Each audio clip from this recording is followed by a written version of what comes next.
That's yours. Yeah, All right. oh, and I got it in my Darth Vader Star Wars cup with stormtroopers and Boba Fett. Yeah. Very bad. Okay, threaten me with a good time. You got nothing. What he doesn't know is I'm doing this naked. Uh, that's horrible. That's so horrible. Oh man, this week has been exhausting, folks. Quite literally exhausting. And had to help. That's what I hate about having a pickup. People act like they're really nice to you, so you help them move. So I help my daughter move. She does pretend to like me. Her mom's her favorite. We all know that. I hope she's listening. Didn't get to watch anything really this week, so I missed out on Penguin episode. I think it's 3. Kaz got to watch it. I've been busy all day, so I didn't get to watch it. So that's going to be fun. I don't know if we're going to talk about it. We never really have a plan until we hit play, and then it's like, okay. Yeah, sounds good. He's going to get liquor, by the way, ladies and gentlemen. I actually have Old Smoky Moonshine. It's called Apple Pie. I wanted to try it. It's probably going to be gross. Because most apple drinks, if we're being honest, they have the taste of apple, but it's always the bitterness, not the sweetness. And it's always kind of, ugh. At least for me. Maybe you're wrong, which is fine. You're entitled to be wrong. Nobody's forcing you to be right. Um, I do that to my kids all the time. One of them will go, "Oh, I don't like this," and I'm like, "It's fine. You can be incorrect. No one cares." Um, oh gosh. So I was gonna do a thing about Elon Musk this week, but where did he go? Did he actually drive to the liquor store? he's like, I'm gonna go get a drink, and he's never coming back. It's like dad going to get cigarettes. So alone.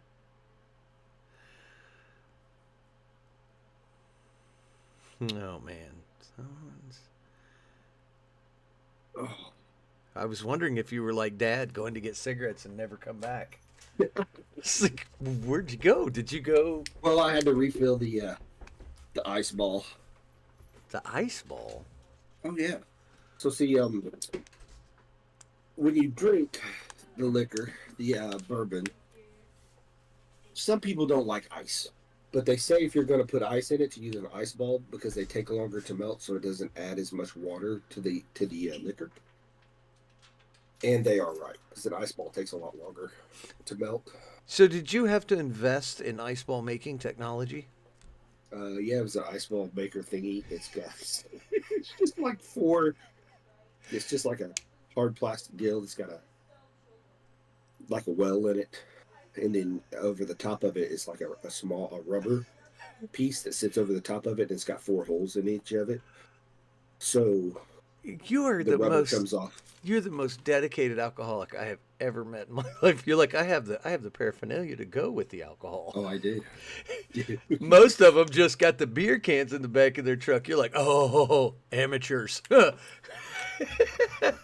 let's get into it, and I'll talk about that whiskey a little bit more. All right, let's And get let's the go. It's on times podcast, guys. Yeah, We're here.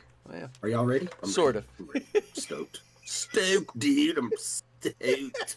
Stop. When was the last time you heard that word stoked? I probably have said it in the last 6 months. Like, no way, dude, bruh. Bro. Bro. But you know, every time I hear somebody talk like that, all I can think about is Bill and Ted. Exactly what I was gonna say. Bill and Ted's Bill and Ted. Excellent Adventure, I mean, not Bogus even Journey. when I see John Wick, I see Bill and Ted. I just see it. I don't know why. They have missed out on an opportunity to have that Winters guy who played Bill do a cameo in a John Wick. Like that's got to I happen in never one of thought the. about that. Just have him being down there. He's like, Is he even alive? yeah, he's alive. All right, Oh, I know they made Bill and Ted's too, and I couldn't do it. Bogus Adventure. Okay, hold on. We're gonna start. Now recording.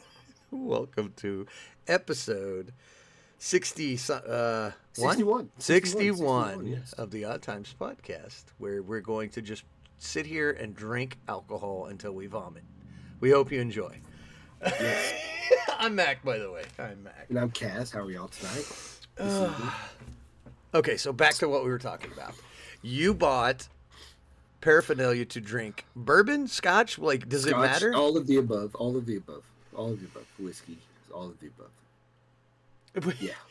So you started I started out with smoking. You were smoking whiskey. Smoking. Yes, I started out with the smoking of the whiskey, but at the same time, I'd already had the Oh. ice balls, and I do like the smoking. I've heard it does better when because I see people do it different ways. Some people just smoke the glass before they pour the whiskey in, but most people I see actually smoke everything once it's in it. So I gotta look this up because you've explained it to me, but I'm a moron, so it takes. So me what a I second. have is I have a glass that's specifically came with this kit, and then over the top of, so you pour whatever you want to drink into it. Then you put a lid on the top of it, and then you put wood chips in the lid. Then you light the lid, cover once it catches on fire, you cover it. So then the smoke has nowhere to escape but through the hole that goes into the glass. So hence the glass Okay, fills so with smoke. I clicked the first video I came to, and it's some redneck with, of course, the American flag behind him. So I can only imagine that his accent's like, "What we got here is," so, and he's got Maker's Mark, which is disgusting, by the way. I hate that whiskey or I bourbon have or a friend of whatever. mine that loves that stuff, Ugh. and I keep telling him. I said to me, it tastes very bitter. I don't like. Maker's No, Mark. I don't. But so he's got just blowtorches. So I think I clicked on the wrong video. He's just got a chunk of wood, a charred piece of wood, and okay. So before we get too far into that, I bought apple pie moonshine. Oh yeah, Okay, I just that's took a the first sip. moonshine I ever had. Okay, I just took a And it sip was of it. homemade.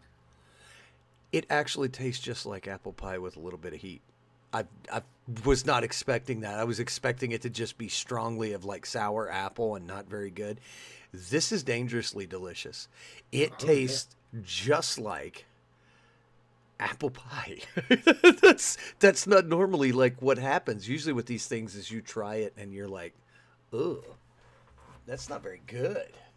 No, well, that's not true because the coffee one that we like. Well, no, is but mint. moonshine. But I'm talking other Yeah, that's- liquors. This moonshine, yeah. whatever they're doing, they're killing it, man. They are Well, look. absolutely killing. That's the third one we've had. Well, I had the it's watermelon, or no, the what was Hook a that? punch, hook a punch. Yeah, yes, that one was really good. And then we And had me- the coffee.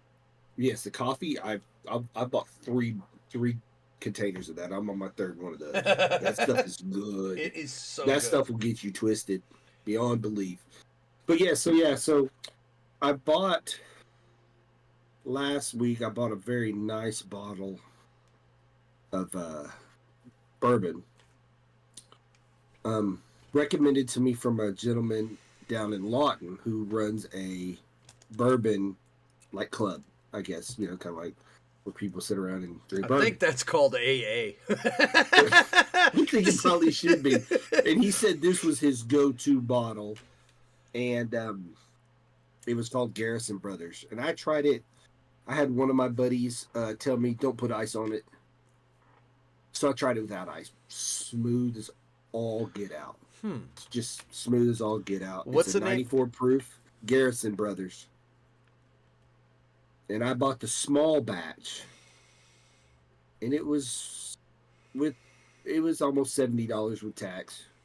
The other one, the single barrel, was $82, and I've never had anything single barrel before. I've only started drinking whiskey in the last, I don't know, couple of years. I was never a big whiskey guy. Now I'm watching this guy do his smoking, and he's got the same damn thing. He's got the bourbon ball or whatever you were talking with the ice Yes. cube. Okay. So he's mixing it up, and he's doing way more talking than I care to. It just smoke the damn whiskey. Quit talking about it. Jeez. Anyway, so I don't really. Oh, so you put it on top of it. Yeah, And then yeah, you, it's got a lid. oh, Yeah, okay. yeah, So I'm yeah. going to click over real quick so everyone can see what I'm talking about. So I'm going to pause this. So this part right here, and then you have the, dang it, stop it. How do I make that go? Anyway, you guys get the point. So there's like a hat, and then you put the wood there, I'm guessing, light it on fire, and then it smokes. Ow! Because I'm like, in my head, I'm like, how in the F do you smoke whiskey? Like, Yes. I just didn't get it. Okay. Okay. Hmm. Mine's similar. It's the same principle. Came with all those little different. It's got like 6 different kinds of wood that you can smoke it with. Yeah, I think he's got the same one because he put It's up a these little little different, but yeah, little yeah. The tins. glass is almost similar in size too. Now, He I don't think my whiskey ball will go in it, but like I have some glasses that I can put cigars on the top of. Damn, whiskey ball won't go in it. oh my god. So you got the ice ball maker. Yes. What else Let's see my accoutrement do you have? the ice ball maker, the smoker, and just have a few glasses. That's all. Meanwhile, Max over here drinking moonshine out of a Star Wars coffee cup. So Hey. it's the difference between two of us. He's like, it's got to be in the exact right glass. I'm like, fucking pour it in there. I'll drink it. Is pull up a bourbon glass. They're kind of like almost an hourglass shape. All right, let me see. And everybody I watch that does like tastings of bourbons, that's what they drink them out of. And I'm like, I can't get an ice ball in that. And I know you're not supposed to ice it, but I like it better cold. The only way I drink bourbon is mixed. So I'm gonna guess it's the one that's like a teardrop sort of shape. Sort of. Buffalo Trace bourbon tasting glass. Is that what you're? It's I can't see it on the screen. it's not showing it's me getting jack. ready. It's getting ready to show up. All I have is the Odd Times podcast on there. It drives me nuts sometimes why it doesn't. Well, it's got a delay. So like if let's say I had a nip slip. Oh, there it is. That's the one right there. The Buffalo Trace bourbon. Okay. That's the one. Okay. Me and all the Glencairn crystal up there. It's all the same. Those are all the same. I don't Now know that you why. mention it, I've seen it, and the pretentious guys, they'll swirl it, they'll sniff Yeah, it like wine. yeah. I'm like, it's effing whiskey. Just drink it. Be a Now man. I will tell you, I did smell that that I bought the other day, and I could smell the caramel and the vanilla in it. I could smell it. I'd never smelled one before. Still, I started watching it. Oh, I also have, I do have metal ice, the metal ice cubes. What? Yeah, they make a metal ice cube. So like, I'm learning like I all said, kinds of stuff. so like today. with bourbon, some people like it cold, but they don't because the water from the ice changes the flavor of the bourbon. So they make a metal. What the hell? metal- Yeah, I see Yeah, it. they make a metal ice cube, and my son got me some of those, and it came with these little tongs, so you don't drop them in your glass and break your glass. Yeah. Okay, does it not give it a metal No. does it? I couldn't tell. This I just- guy is I- he is going That's pro, him. folks. You're hearing an him. amateur getting ready to go pro in the Yeah, Alcoholic and look at that. Anonymous You can get them Olympics. with different pictures on them. I've seen all kinds of stuff like that. Yeah. We're gonna do a fundraiser to help Kaz win the All Alcoholics Championship this coming year. He's training right now, but he's gonna win. What would that even consist of? Be like the Florida Man Games with more class. That's funny. We should come up with That's- something like that. Oh, that's some funny shit. I didn't even know this was. I did not even know metal ice cubes was even. That way you don't get the watered down because it's supposedly watering. Alcohol. Look. I drink alcohol for the effect. If it tastes good, great. I've drank Canadian Mist before. That's literally drain cleaner. I'm not doing that. That's It was. If you mix it with enough stuff, it's all right. It's when I not was a all beer right. man- when I was a beer man, so in Oklahoma, now we're strong beer, so it's basically considered liquor all the time. So you couldn't during the week. Okay, so Monday through Saturday is your weekdays. Saturday is a weekend, but you can drink beer after 6 o'clock in the morning. So they stop selling beer at 2 o'clock. 2 a.m. and then you can buy it at 6 a.m. 6 Really? So You can buy beer? Bars would open at 6.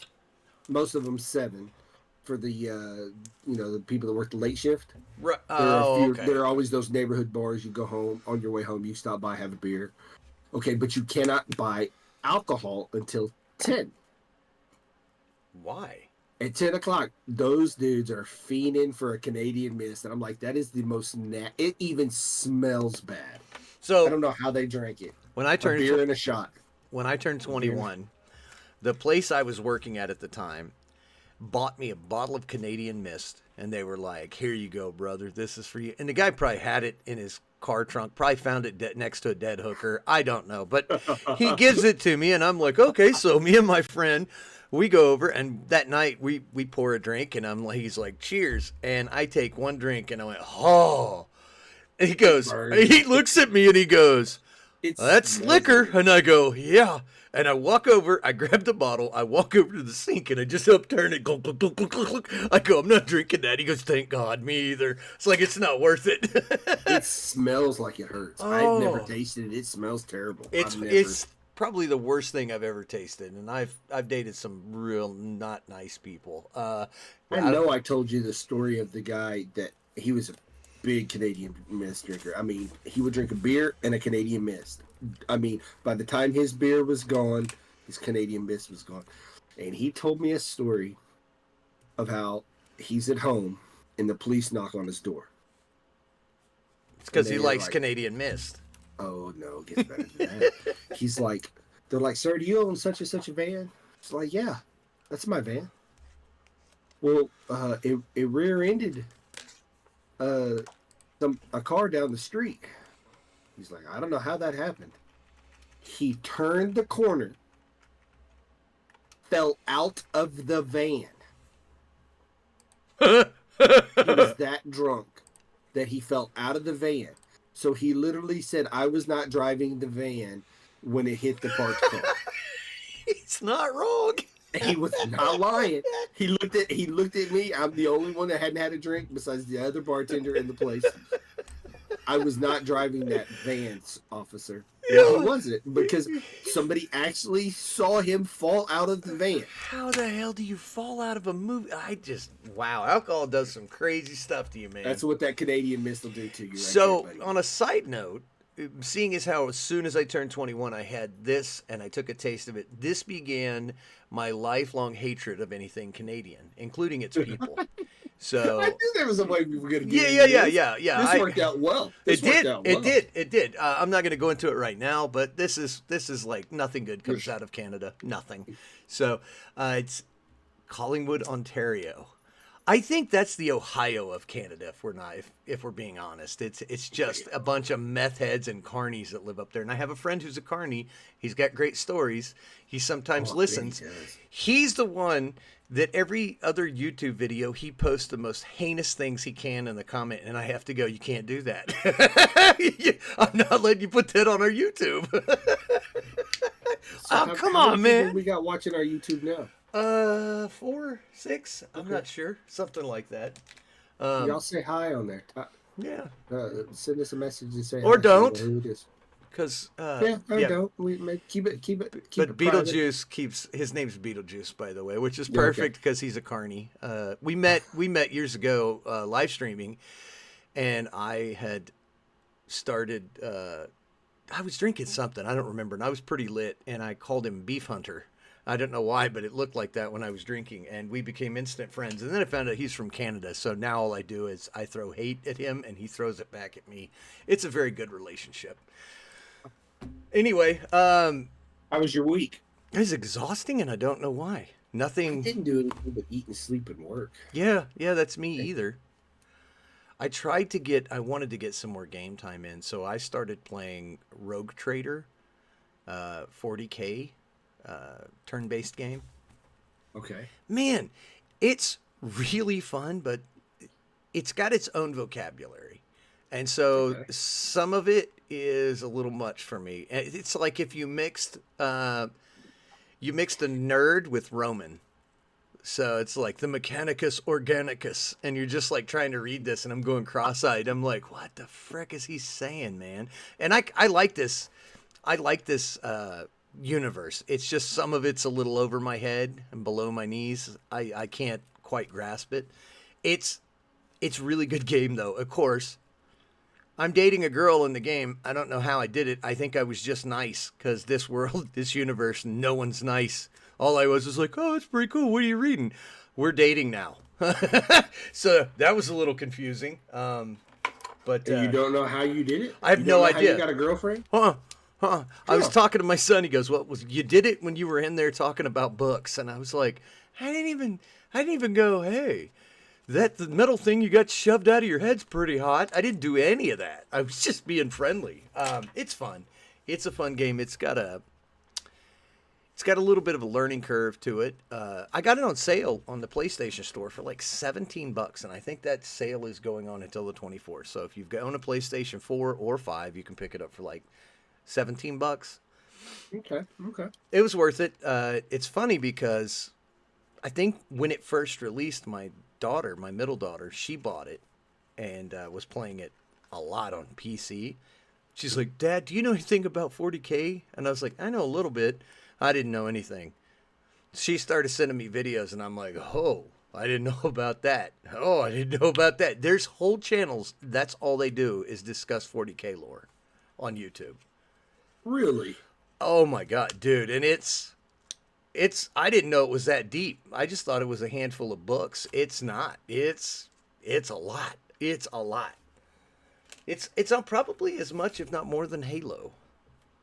Wow. Yeah, it's a lot.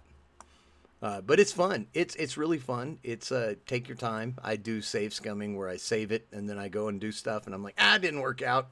Reload. But it's a really good game. But that's about, and I only got maybe 30 minutes to an hour of that because I've had to sleep.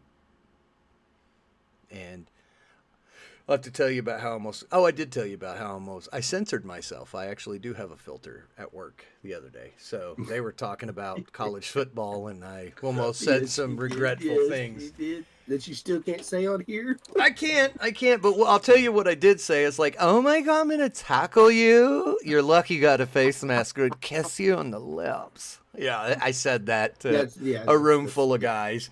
Some of them were laughing and some were like, "Hey, that's kind of true. I don't like it." I got confusion going down in my lower britches. What is this? No, stop it. The only thing I really did this week, I watched Dracula Untold. I watched part of that. I got to the part where he got to the cave. Yes. I actually enjoy that movie because it's kind of a different take on. Okay, so on Dracula.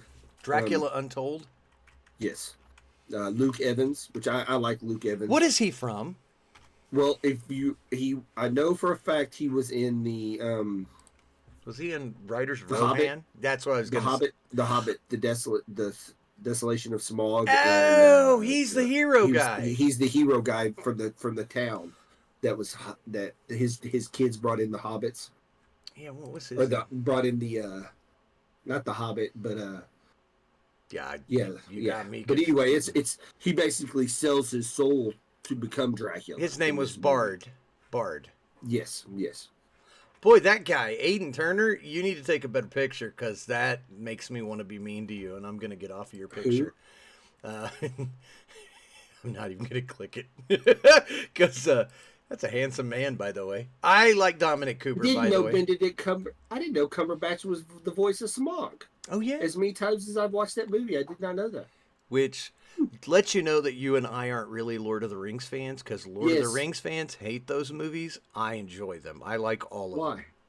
Why would they hate them? They're actually more along the lines of the books because he did 3 movies for one book. Those are the views of Kaz and Kaz alone. I do not represent that, nor does the Odd Times podcast. I don't know. I really don't. But I if don't. you've read, I mean that's what Peter Jackson should have did with all of them. There should have been at least 2 movies for every book. Boy, He I'm would have been glad. able to get more told in them. I think that might have been. That's That- why he did so many movies for that one, because that book was a lot longer than each of the other books. It was small. The Hobbit's the smallest book in the whole thing. No, Yeah. not. Let's see. Are you sure? Let me see. I got them right here. Okay. I think the Hobbit's actually the smallest of the 4 books. But there's more told in the book. You know what I'm saying? Oh, I get Like what you're there's- saying. It's more dense. It's got more It's story. more dense. Yes, Okay. there's more to it. You know. I don't to know, me, I never- I thought I- there was more to it. I have them. God bless America. I think Clerks nailed it down the best. I think it was Clerks too. And our friend Otis sent me the video. They're in a store, and the guy goes, "I'm going to show you what Lord of the Rings is. Here's the ring. Okay, walk, walk, walk, walk. Oops, I dropped it in the fire." I was like, "Oh, bravo, you saved me 9 hours." Suck it. But anyway, back to Dracula Untold. I enjoyed it. It's a different take on Dracula. This has got some real good actors in it. Yes, it does. Charles I mean- Dance, Dominic Cooper. Like I said, I got to the cave 2014.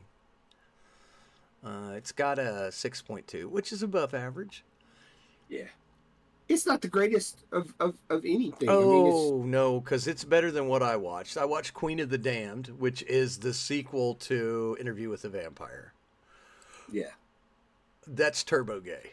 Nothing wrong with it, but it's turbo gay. Yeah. He You comes. said it was enjoyable, though. I enjoyed it despite it. That must say something about me. I don't know. But, like, they could have done more with it and really made, I think, an excellent. I think executives screw up a lot of movies. I really do. Because I think this had a heart to it. I think it had, but it was rushed. It's worth watching. And it's one of those movies that if it's on, like somebody's watching it in a room or something and I walk by, I'm probably going to stop and be like, oh, yeah, all right. Kind of like Bram Stoker's Dracula. I rewatched that last weekend. So the new vampire movies are K-pop. All of them. Bram Stoker's Dracula is Iron Maiden. It is just heavy metal. It's just so good. I love that. I think that book was written in like 1919 I do believe that they actually by an did Irishman. I do believe that they did a movie off of just one chapter of the book. Well, there's a bunch of books, it looks like. Oh, God. Well, off the boat. They did it, the last voyage of the Demeter. Yeah, that's actually really good. I enjoyed that. And I thought, that's stupid. We're just going to have a movie about this. The first book was published in 1897. But the Demeter is the ship. boat that they brought Dracula over on. Yes. That was And actually really supposedly- good. That was a good movie, by the way. I've never seen it, but I like the cast that I'm Mm-hmm. looking at. It's on Paramount. Maybe I'll try to watch that. It's worth a watch. It's not going to blow your socks off. It's enjoyable. No. Yeah, no. No, 1897. That's when Bram Stoker. That's Yep. when the book. Abraham Stoker was an Irish author who is best known for writing the Gothic horror novel Dracula. And he was a pretty prolific writer. I mean, you've Yeah, got looks that way. Dracula Frankenstein, Power of Darkness, Dracula's Guest, The Mystery of the Sea. This guy was Dean Koontz before Dean Koontz. I mean, goodness gracious. That's cool. But though. I just wanted to watch it. It's Halloween, you know. Right. I wanted to watch something about Dracula, so I Well- pulled that out. So, I will suggest that on Netflix, if you've not seen it, is the Dracula series. There is a Dracula series on Netflix, like 5 or 6 episodes. really?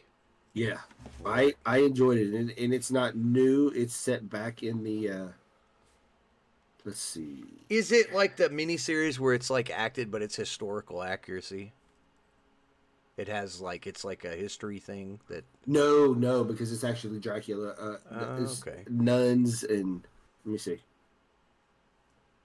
Yeah, it's only 3 episodes. came out in 2020. It's an unconventional nun helps a tormented lawyer piece together the details of his doomed business trip to Count Dracula's castle, and it's actually set back in the day. It's only 3 episodes; they're hour and a half each. Oh, And okay. it was really good. I'm just surprised it's not a black woman. Just saying. Motherfucker, I'm gonna bite you now. Sorry. I'm gonna have to edit that out. Yeah. Going to hell. It's Halloween. I am gonna watch my favorite, my one and only favorite Stephen King movie, because it's streaming again, which is Silver Bullet. I freaking watch it every Halloween. I love that movie. Gary Busey. One of the Coreys. I can't ever remember which one. It doesn't matter. It's a good movie. You guys should watch it. The priest is creepy as all get out. Yes, because we went over it last. We did last year. I watched it. Yeah. Yep. Yeah. I'm not drinking any more of that moonshine. Not during Why, this you want to be able to podcast. finish the show? I do. And that stuff has got a little I'm kick. drinking. Oh, so that's a Sapporo I hear it. Yes, it is. I'm going to wash it down with a mild Japanese beer that is delicious. I'm drinking the old smoky Tennessee salty watermelon. That's so good. Mm-hmm. You know, I find some whiskeys I can drink straight. Back to that, I know we're all over the place. If you've listened to us before, yeah, welcome to the show. We all have I have ADD and I steer the ship, and Kaz is starting to take my traits and run with it too. Yeah. But that was the first real whiskey I got, was that, and I would mix it with like Dr. Pepper or something like that. Mm-hmm, And I ran out one day, and I thought, man, let's just give it a shot. And that was the first straight whiskey I ever tried, was that caramel, salted caramel. Oh, and that would probably be really good with Coke or Dr. Pepper. It was, and I think I was drinking it with Dr. Pepper, but this was a couple, 2 or 3 years ago, and I was like, I'm quitting sugar. But now I'm drinking apple pie moonshine. Yes. I'm pretty sure it's got some sugar in it. I'm not. Yeah, it does. It does. But yeah, so I quit and I just started drinking it straight, which, I mean, alcohol metabolizes, probably turns to sugar in your liver and your stomach and all that stuff. But anyway. I believe it does. That's why people who are eating good don't drink it. Well, they're missing out. I don't care. But that's also, which made me, when I told you about that other whiskey, about single barrel and small batches. Yeah, what's the difference? Because I don't know. Okay, so what it means to be a single barrel, it is that 99% of the whiskey is spent in one barrel. Is that not typical? No, because a lot of times they do it in what's called a small batch. So what I bought was the small batch, and it is cheaper than a single barrel. But what I've been reading between the difference between small barrel and single batch is that a single barrel, they're hoping that it's going to taste like the last single barrel that was aged for 12 years, and they don't actually know. So with small batches, you can, if it doesn't taste right, they can add another batch to it. So they can add more barrels to it to get the taste that they want. Huh. Yes. So, like it says, they have tasters, and blenders are the other part of the equation, because they are responsible for blending all the barrels together while keeping a consistent flavor profile. So if you have a small batch and it's not tasting like it's supposed to, they can add another few barrels to it, and it's still considered a small batch. A true small batch, I think, says anywhere from 4 to 20 barrels. Some people, they do more than that and still call it a small batch. The small batch, I don't know, because I was reading that it said that, like with the single barrel, that they charge more for the single barrel. So like I was saying, this was a $60 bottle. The single barrel was $82 for a bottle. But you don't know from what I'm reading. They're hoping that it tastes the same as the other. See, my problem too is alcohol is one of those things that is a very individual taste. Oh, definitely. So I can go, oh my God, I love this, whatever it is.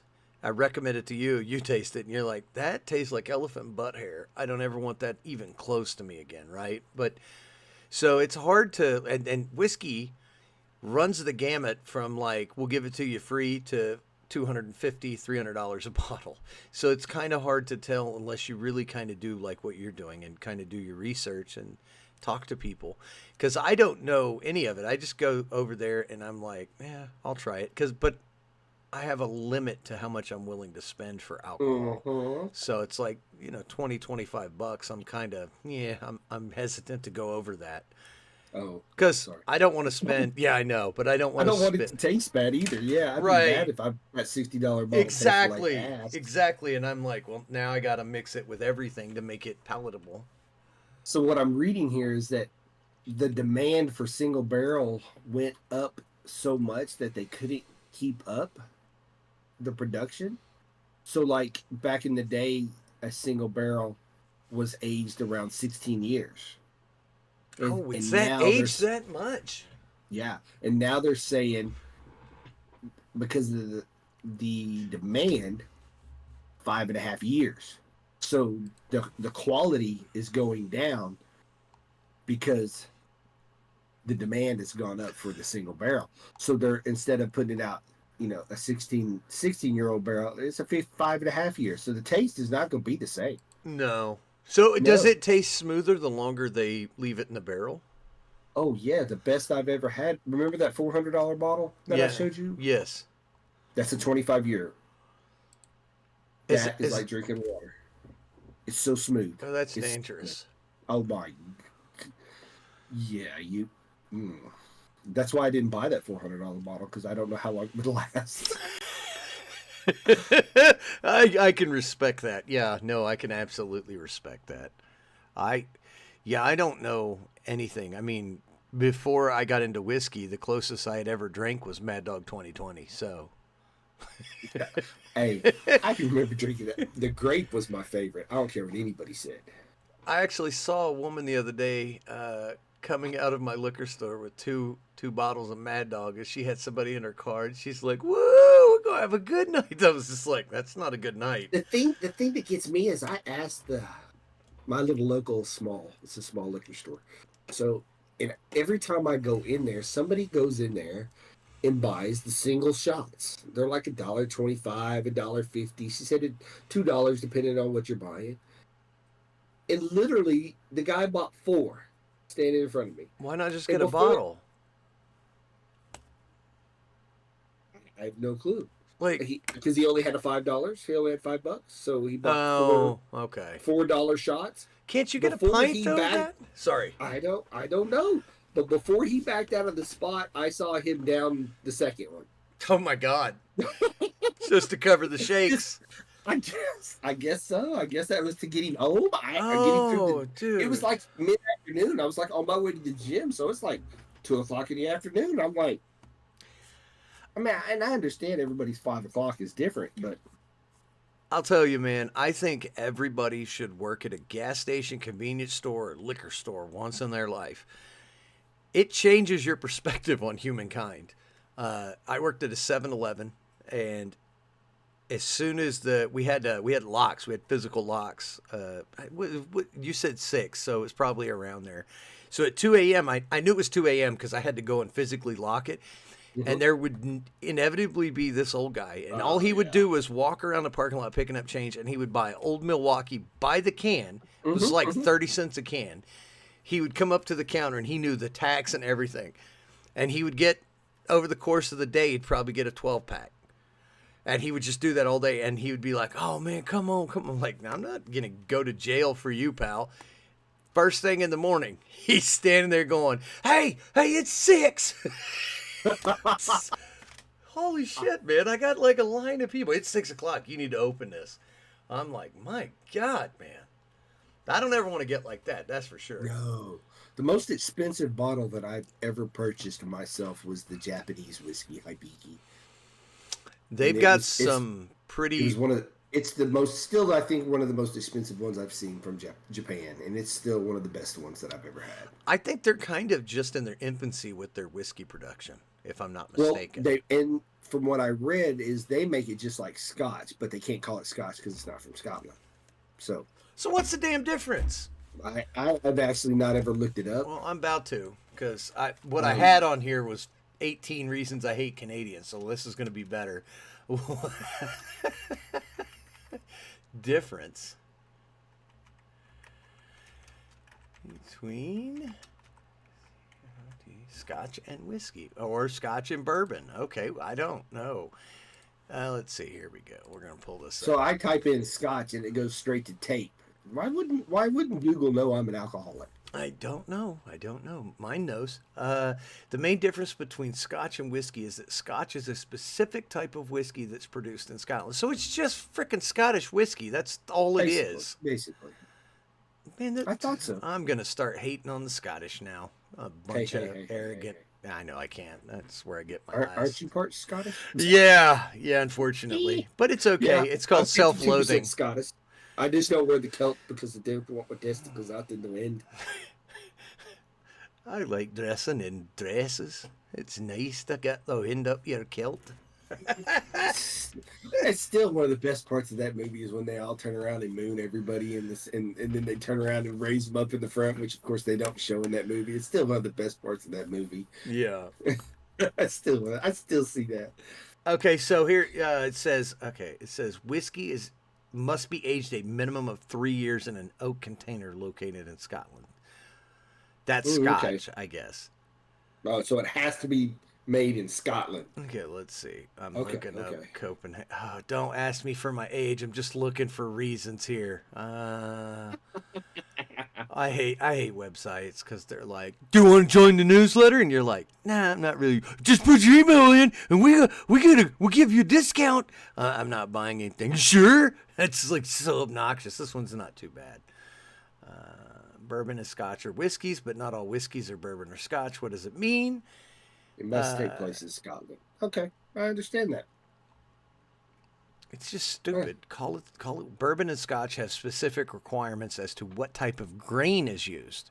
Scotch is made from a single type of grain, usually barley, while bourbon is made with a minimum 51% corn, and then other grains are added to make the whiskey sweeter or spicy. Oh. Corn whiskey. Okay, okay. The answer to this question, is it whiskey or whiskey? What? Oh God. Okay, that's just annoying. Yeah, that's just stupid. Bourbon is a type of whiskey that is made exclusively in the United States. Okay, so bourbon is Scotch for America. I'm just going to say that because I want to make everyone angry equally.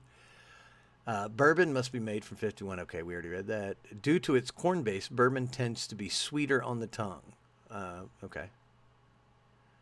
Single malt Scotch is a type of whiskey made in Scotland. Shocking. Is that why they call it? See, look, become a member of the community. No, I don't want your community. Your community's a bunch of damn drunks. No, you I'm trying to join it. Shut up. to a process where the grain type barley undergoes a malting process, fermentation process, distillation, and cask maturation at a single distillery. The individual casks can be mixed and blended. This process must be followed precisely in order for alcohol to be labeled a single malt Scotch or single malt whiskey. Okay, that's interesting. Didn't know that. Y'all learned some shit today. Huh. Yes. I'm okay with that. I'm okay with that. There's some things I thought I knew. Now I know a little different. I knew Scotch had to be made in Scotland. See, I didn't even know that. Yeah. Yeah, and I don't. I'm not a big drinker. I'm not either. I like, but I smoke a cigar, and I do, and I'm still torn between which I like better: to smoke a cigar with a nice whiskey, bourbon, whatever you want to call it, or coffee. They're so good with coffee. Well, that was the reason I love smoking cigarettes. Number one, I got to go outside at work, and nobody followed me, so I got to be alone to take my breaks. The other thing is in the morning, there's nothing better than a sit out front porch, especially in cold weather, with a hot cup of coffee and a nice lit cigarette. So, yeah. That's why I don't smoke cigars, because that's a gateway drug for me, sir. be back on the tobacco. Oh yeah, no, I'm okay with that. Okay. So, did you know that they are making another Wolfman movie? So I was just telling my son this. So who makes is it Universal? I think Universal had the rights to all the monsters. So when Marvel was creating the MCU and DC was creating the DC universe, Universal was going to create the monster universe. So they started, I want to say, with the Wolfman movie with Benicio del Toro, that movie, yes. So that was which I one. actually enjoyed that. The Tom Cruise Mummy movie, and they were going to make the monster universe. They were going to bring back the Creature from the Black Lagoon, Dracula. They were going to remake all of these movies in a monster universe. I forget what they called it. Let's see. What is...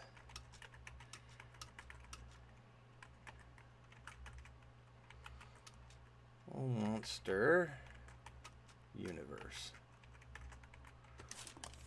Let's see what it says. Dark Universe. That's what it's called. So this is what I found here. The name of the Universal Monster Universe is Dark Universe. It's a world of legendary monsters and new characters that will be coming. Oh, I guess they're still doing it to Universal Epic Universe in 2025. The universe will feature classic monsters like Dracula, Frankenstein's monster, the Wolfman, and the Bride of Frankenstein, which is probably a man now, let's be honest. New characters. How close can you get to being canceled fast? I can do it. I can do it real quick. New character. I mean, let's just say, but the Wolfman actually looks pretty good. Well, that Benicio del Toro movie, and it's got, what is his name? What is the older guy's name that played Thor's dad? Oh, that's why you gotta mess with me like that? God dang it! Anthony Hopkins. Yes, Anthony Hopkins is in that. And I love Anthony. That was such a dark movie, but I enjoyed it. It was dark. Well, this one's actually got Julia Garner in it. Which did you watch? God bless America. Why does everybody want me to sign up for something? Welcome to my world. Why do you think I get angry? It's like. Did you watch Ozark? I did not know. No, you have not watched Ozark. You are un-American. So Ozark had it takes place. It takes place in Arkansas. No one wants to watch it. No, it takes place in Missouri. Oh, that's even worse. Missouri that's people. Where your relatives are from. Don't remind me. Count the teeth. That's how you know if it's Arkansas or Missouri. The Ozarks is beautiful up there, man. Mm-hmm. But anyway, Ruth, I thought she played a very good inbred-looking young lady. There you go. She's actually, but she also played a. It was a Netflix movie where she played. What was the name of that little girl? It was a woman that like conned everybody. It made the news. Where she played the little girl? Inventing Anna. No.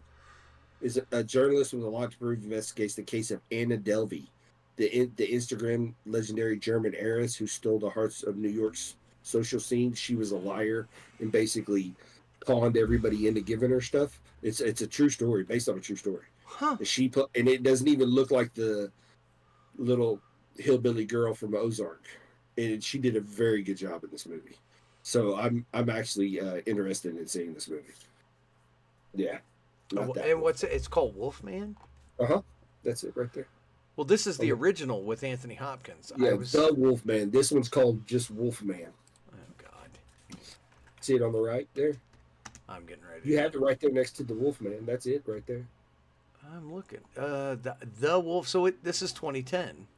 No, okay. So you have on the right is a different one. Go to the right, to the right, to the right. Oh, yeah. See, it says Wolfman. Had the little girl in the holding the flashlight. Oh shit! I'm not. Oh, here it is. 2025. Okay. Julia Garner. I got it now. Okay. Mm-hmm. Opened. Yeah, closed. It went away. Yeah, I got it. Wolfman. I'm gonna click IMDb. Okay, here we go. I got it. Technical difficulties because I'm a moron. We all know this. So she plays Charlotte. Is this? It's got to be Universal, right? I think so. I think it is. It didn't say. I couldn't on IMDb. It didn't show me. Okay. Who was doing it? It just. What a name. What a name. Like Sam Yeager. That guy's going to conquer nations. General Sam Yeager. That's a name. It's way better than It's got the guy Benedict. that plays Ragnarok. I don't know who that Ben is. Prendergast. He played a God of War Ragnarok. Never. Oh, that's the game. That's the game. Is that what that is? Yeah, it's a video game. Let's see. Oh, it's filmed in Oh. Wellington, New Zealand. I love that place. Yeah, I know. I talk But that about looks it. good. That looks good for me. I'm trying to see if this. It's got to be Universal because they own. Yeah, I couldn't find anything. But yeah, so that was the whole thing was they were going to create the Dark Universe and have this whole interconnected universe where the Wolfman and all of that would come together to fight one big, I don't know, fight or cause humanity all kinds of stuff. And they were going to have the creature from the Black Lagoon, the Mummy, like there was a bunch that they were going to have, which I thought was I'm really okay with cool. Yeah, because it's like, dude, we haven't had good monster movies in a long time. No. I mean, they redo the Mummy every like 5 to 10 years, and it's never as good as a Brendan Fraser movie. No, it's not. And I had high hopes for that Tom Cruise movie. High hopes. They screwed themselves when they released the trailer for it with no sound effects. It's just him going and there's no wind or music, and he's like, oh. Do you remember seeing that? Oh, it was horrible. I do not. Oh, it was the funniest stuff. Let's see if I can find it. Because that stuff was friggin' funny. All right, we're gonna close this. So have you been buying your Halloween candy? No. Or do you turn your porch light off? Oh, I keep my porch light off and put the pit bull out front. Like, You're I'm just kidding. So terrible. I hate pit bulls. Oh, another reason to hate me. No, not really. Not really. They're just monsters.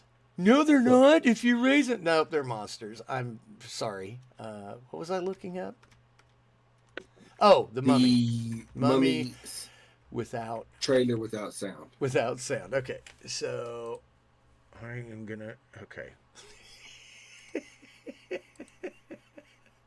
Here we go. Did you find it already? I did. That fast? YouTube's amazing. It is. Okay, that's not it. There's no. This is the trailer they released. And then this isn't it, is it?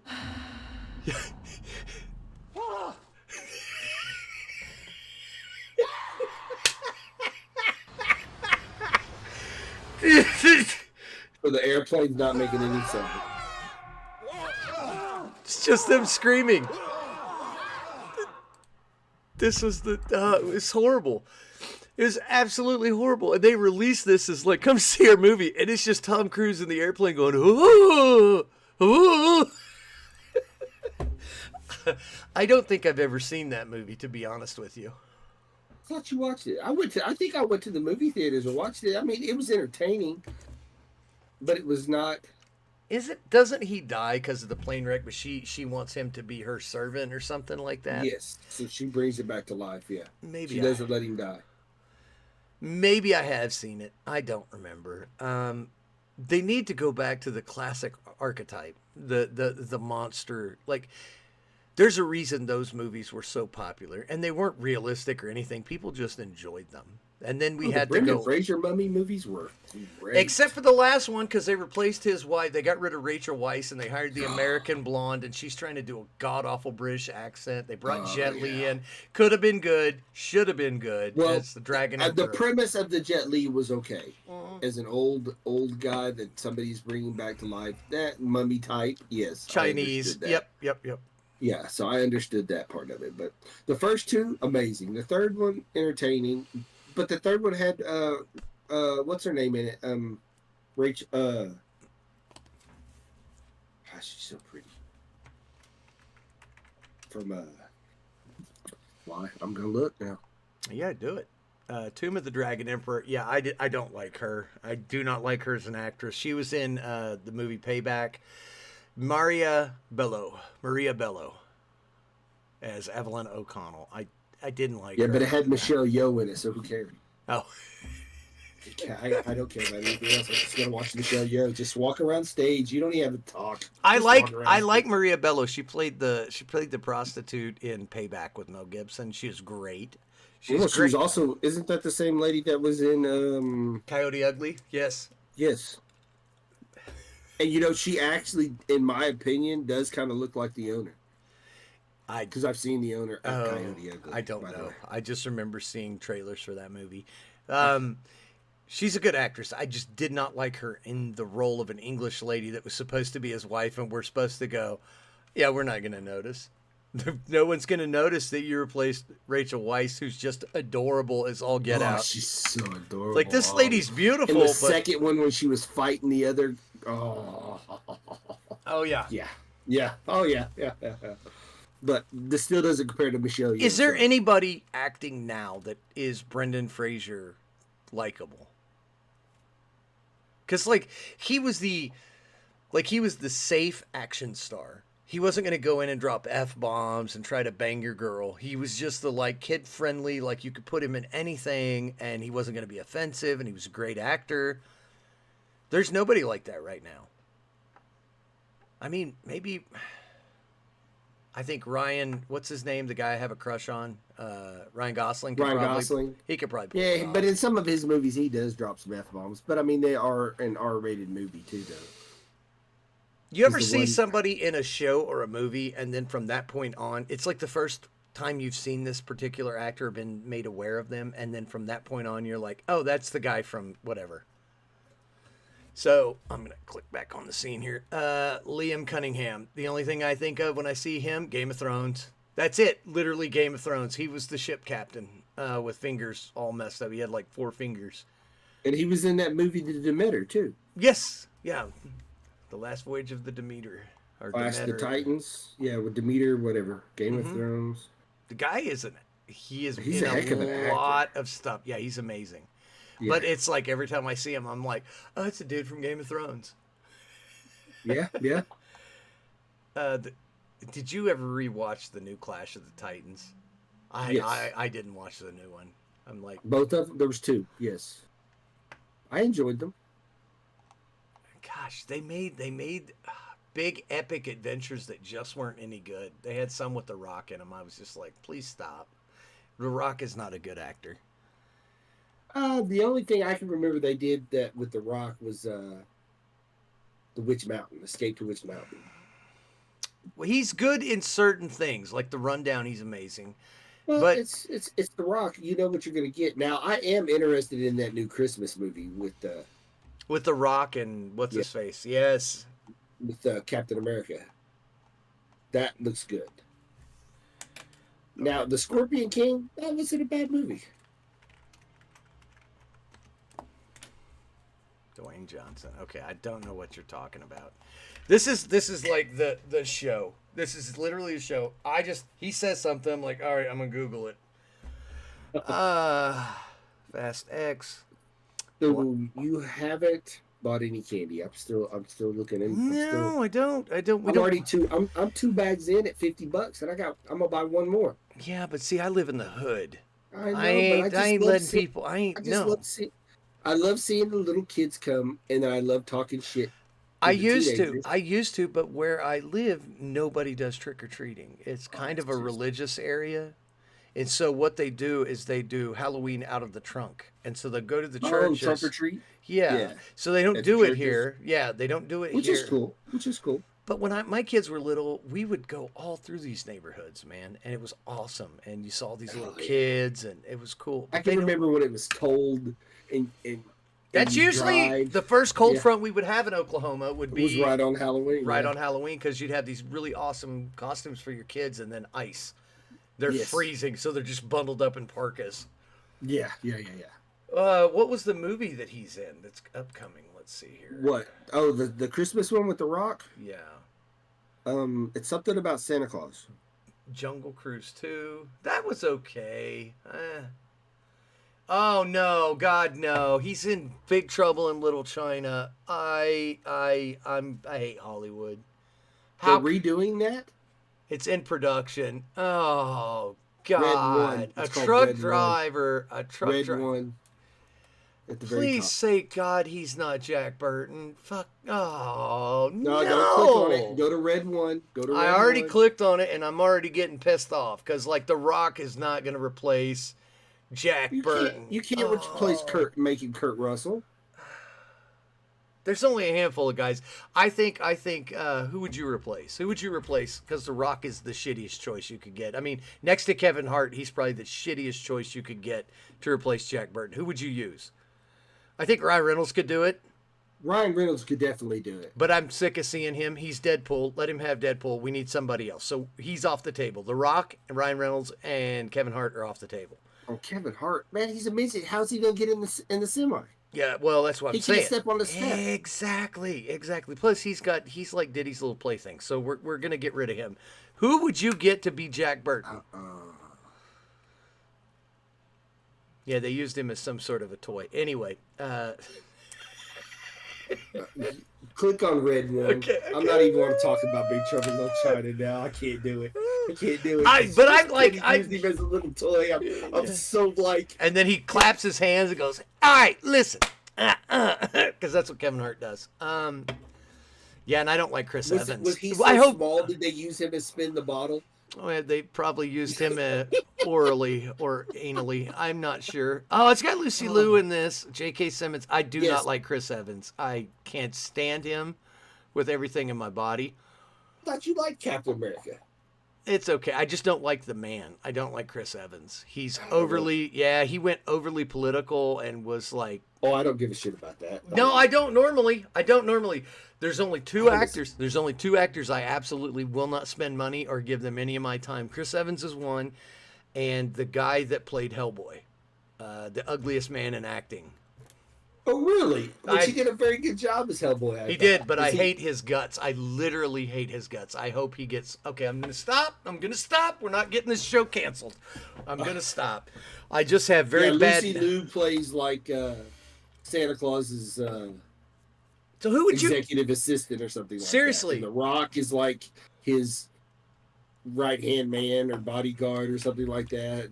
It actually, the premise looks good to me. I like him as Santa Claus. So, okay, I'm serious about this. Jack Burton. You know who I think would be great? Tom Hardy. Yes, I can see Tom Hardy doing that.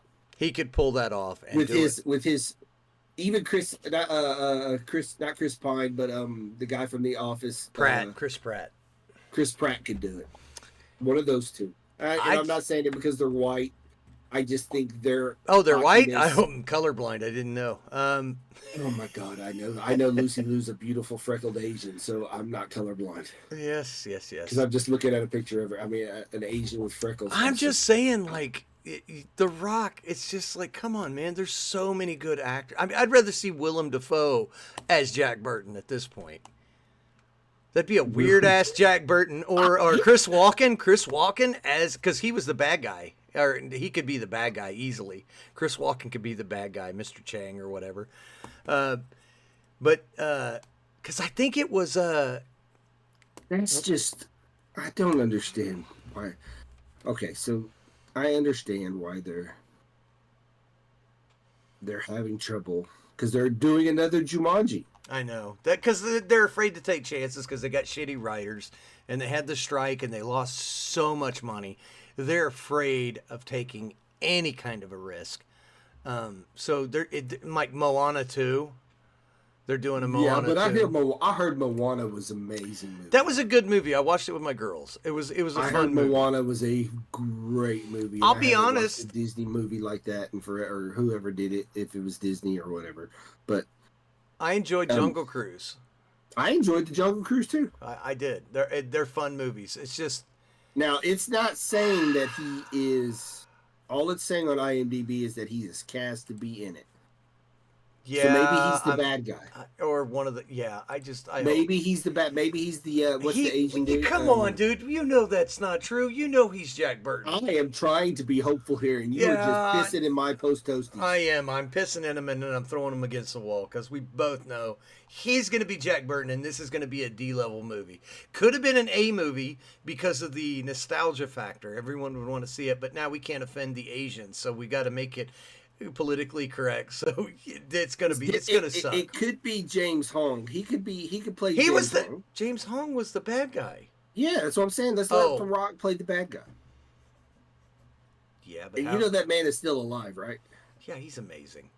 Dude, well, I told my kids. So my son and I were watching Big Trouble in Little China, and he grew up with the Panda movies. What is it called? Kung Fu Panda. Yes. And I go, "That's Poe's dad," and he goes, I go, "Look it up." I always love doing that because when I know I'm right, I'm like, "Go ahead, look it up." How dare you? I go, my sons are the same way. They don't even question me anymore. Yeah, my son questions everything I say. He's they like, did. well, I mean, you can understand because I lie to my kids all the time. But man, this just ruined my whole holiday season. Boo! Where do I send angry hate letters? Do not cast The Rock in fan favorite movies anymore. Rampage was fun. I enjoyed Rampage. Yes, Rampage was fun. It was a stupid video game adaptation, and I loved it. I loved that. I didn't watch Baywatch. Jumanji it's throwaway. It's not. Baywatch memorable. was terrible. I'd never watched any of the Fast and Furious. Who's gonna play Victor Wong? Victor Wong was Egg Shin, the little Asian yeah, with the walleye, with the crazy eye. He was also in The Golden Child. He scammed Eddie Murphy on $100. I love that guy. Christopher Walken. We're just gonna go Walken. he could do it. He's a weird lunatic. I don't know who you would get. Dude, we used to have some great Asian actors, and now I don't know any. Some of them were amazing too, dude. Like, did you ever see Dragon, the Bruce Lee story? The guy that played Bruce Lee, he was amazing. So you're telling me? I'm going through Pain and Gain. Are you wasn't serious? Good. What? So the girl, the blonde from Big Trouble in Little China, with green eyes, yes. Okay, that was the Asian girl. Kim Cattrall was the white. Kim Cattrall's had green eyes too. It was two green eyes. Okay, she had green eyes too, yes. But his wife, okay, so, right. So Kim Cattrall is the girl from Sex and the City. Oh, that's right. Yeah. I did not know that. She ruined her career by becoming a whore. Yeah, I forgot. She is very loved in that movie, in that TV show. Because of being a whore. I just take the wrong option every time. It's like, we're going to take the right to, why are we doing donuts? I don't know. It looks fun. We're just going to do that. I'm just going through the Rock stuff real quick, and I'm looking. Oh, my gosh. I'm not going to do it. Snitch was a good movie. I don't know. I didn't watch it. Most of these I didn't watch. He was stupid in Transformers. Was actually really good for what it was. It's based on a true story. Gridiron Gang didn't watch Doom. Doom was bad. I didn't even want to watch it. Yeah. Walking Tall didn't watch because the original was so good. The Rundown was amazing. The Rundown. Walking Tall was good too. That Rundown. I watched most of his movies because they're just what they are. They are. They're just. But it's. I don't know, man. The Gridiron Gang was good. He took a bunch of. Okay. Here's a tough question. John Cena or The Rock? Who you taking? Actor. It's a smart. Cena. He would be a better truck driver. He would be. John Cena is a. He would be a better Jack Burton. John Cena would be 100% better. Oh, he would definitely be. Especially because of his shit talking. Exactly, because that's what Jack Burton did. He just shit talked. But The Rock was the original shit talker, though. I mean, you didn't watch wrestling, and you're causing me to drink another one. I'm sorry. I should have another one. You should. All right. But Red that was that. The other one that he did with Ryan Reynolds, it was okay. The Netflix one. Only because it had Gal Gadot in it. All right, so you guys listening on the podcast, on YouTube, wherever you're listening to, I want you to come up with somebody that you think could play Jack Burton in a remake of Big Trouble in Little China. And if you don't know what Big Trouble in Little China is, you should probably stop listening to us. Because I say real bad things, and you're not old enough, clearly. All right. So, what? We're going to leave The Rock alone for a while. Okay. What is... How do I put this? What is the average flight of an overladen swallow? That's from Monty Python. Sorry. Yes. So what It's my is- favorite color. Sorry, go ahead. what is a beloved pet? God, a dog. Dog or Dog, cat. really? Yeah. Dog, cat. I mean, some people with birds, those are weird people that eat their own feces. Um, Yeah, it'd probably be a dog or pet, or if you're a real lonely guy that never has talked to a girl, you have fish, and you talk to your fish, and you name them, and it's just weird.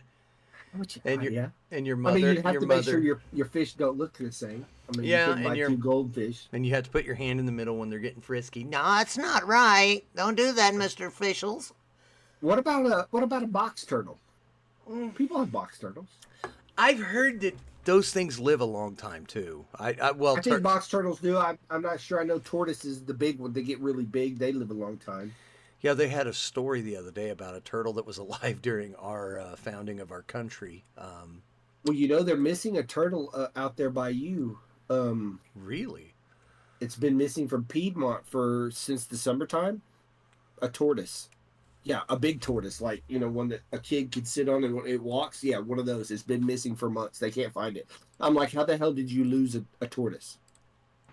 Wait, really? Yeah, it's been missing from Piedmont. Yeah. Well, I mean, since the summertime. Yeah. As in, like, there are reports, as in, like, it has a Facebook page.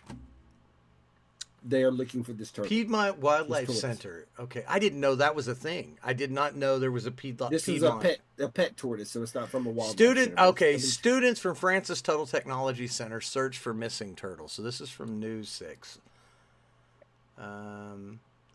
Ferb's unexpected disappearance has led to a wave of support. Dropping temperatures make the search even more urgent. Students are using drones. Okay, I got so many effing questions.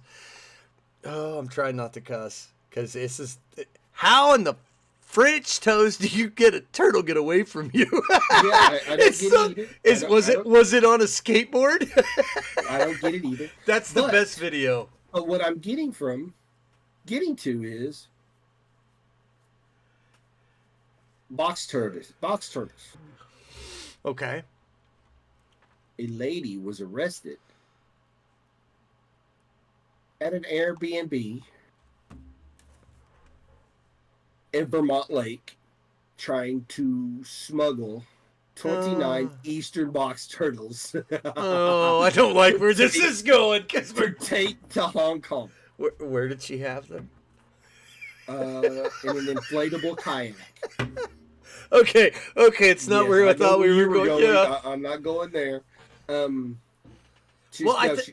think they eat them because they could be sold on. Well, they do. Turtle soup is a big deal, but turtle soup is more. That's a Cajun thing. No, they do weird Chinese medicine. So, like they'll take ivory. That's who buys most of the world's ivory right now is Chinese, and they use it in medicines. Yeah, they have. I watched. I don't know. This was a long time ago. It was one of those travel shows, and he goes into a restaurant and she makes him deer penis soup because it helps with vitality. Like they have a bunch of that kind of stuff. So they use a lot of that stuff in Eastern medicine, and they believe it has, potency and stuff. So because I know there's certain animals that grow in Oklahoma. I think Oklahoma. Anyway, down in the South that fetch huge money over in China. Huge money. And it's like a black market for it. Like turtles, maybe one. Yeah, they're saying $1,000 a piece, and she's facing 10 years in jail for this. Meanwhile, we've got immigrants killing salmon. It's like nothing makes sense. This poor lady's just like, I didn't know. I was just trying to make a little money. Yeah. How would you smuggle like a kayak? Like. I get that it's hollow, it's plastic. Well, they were using she's using an inflatable. She was trying to get into Canada to fly back to Hong Kong. But $1,000 a piece? I mean, 29 turtles that's a lot of money. That's a lot. I'm sorry. I mean, it might be $29,000. I mean, for 2 years in jail. You and I might have to come up with some new schemes, sir. I'm like thinking, we get about 50 box turtles. And then I board the Titanic too, and we it just no, because I went down a rabbit hole this week, folks. I went down a horrific rabbit hole. We'll talk about it, but that's crazy that they go for $1,000. Is it not by the pound? Were they little turtles, big turtles? That probably doesn't say. It doesn't say. It just said box turtles. See, news organizations, I need you to pay attention. There's people that just read your article, read the headline, and go on. I like to ask questions, which is questions that you should be asking, and you should answer in advance of me asking questions because it's been well stated all over the internet. I'm a moron. So if I'm coming up with questions, they should already be answered. Okay. Yeah, I mean, dude, there was a guy that got caught for smuggling parrots. I forget how many years he got. I think it was like 50 years.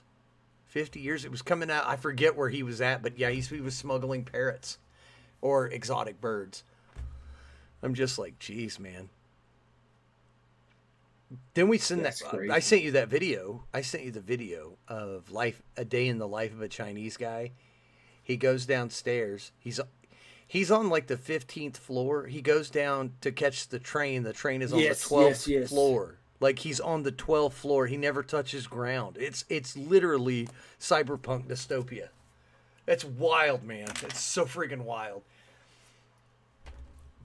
Oh yeah, I wanted to talk about this. Well, so they have no leads. How does a turtle get away? I'm just. They must have left the cage open or something. Yeah, I don't know. But they're still looking for it, as you can tell. Okay. See if I can pull Yeah, this for a up. damn tortoise. Well, Japanese, I didn't know this. The convenience store 7-Eleven is owned by a Japanese corporation, which I think is awesome. Since when? I thought it was a middle.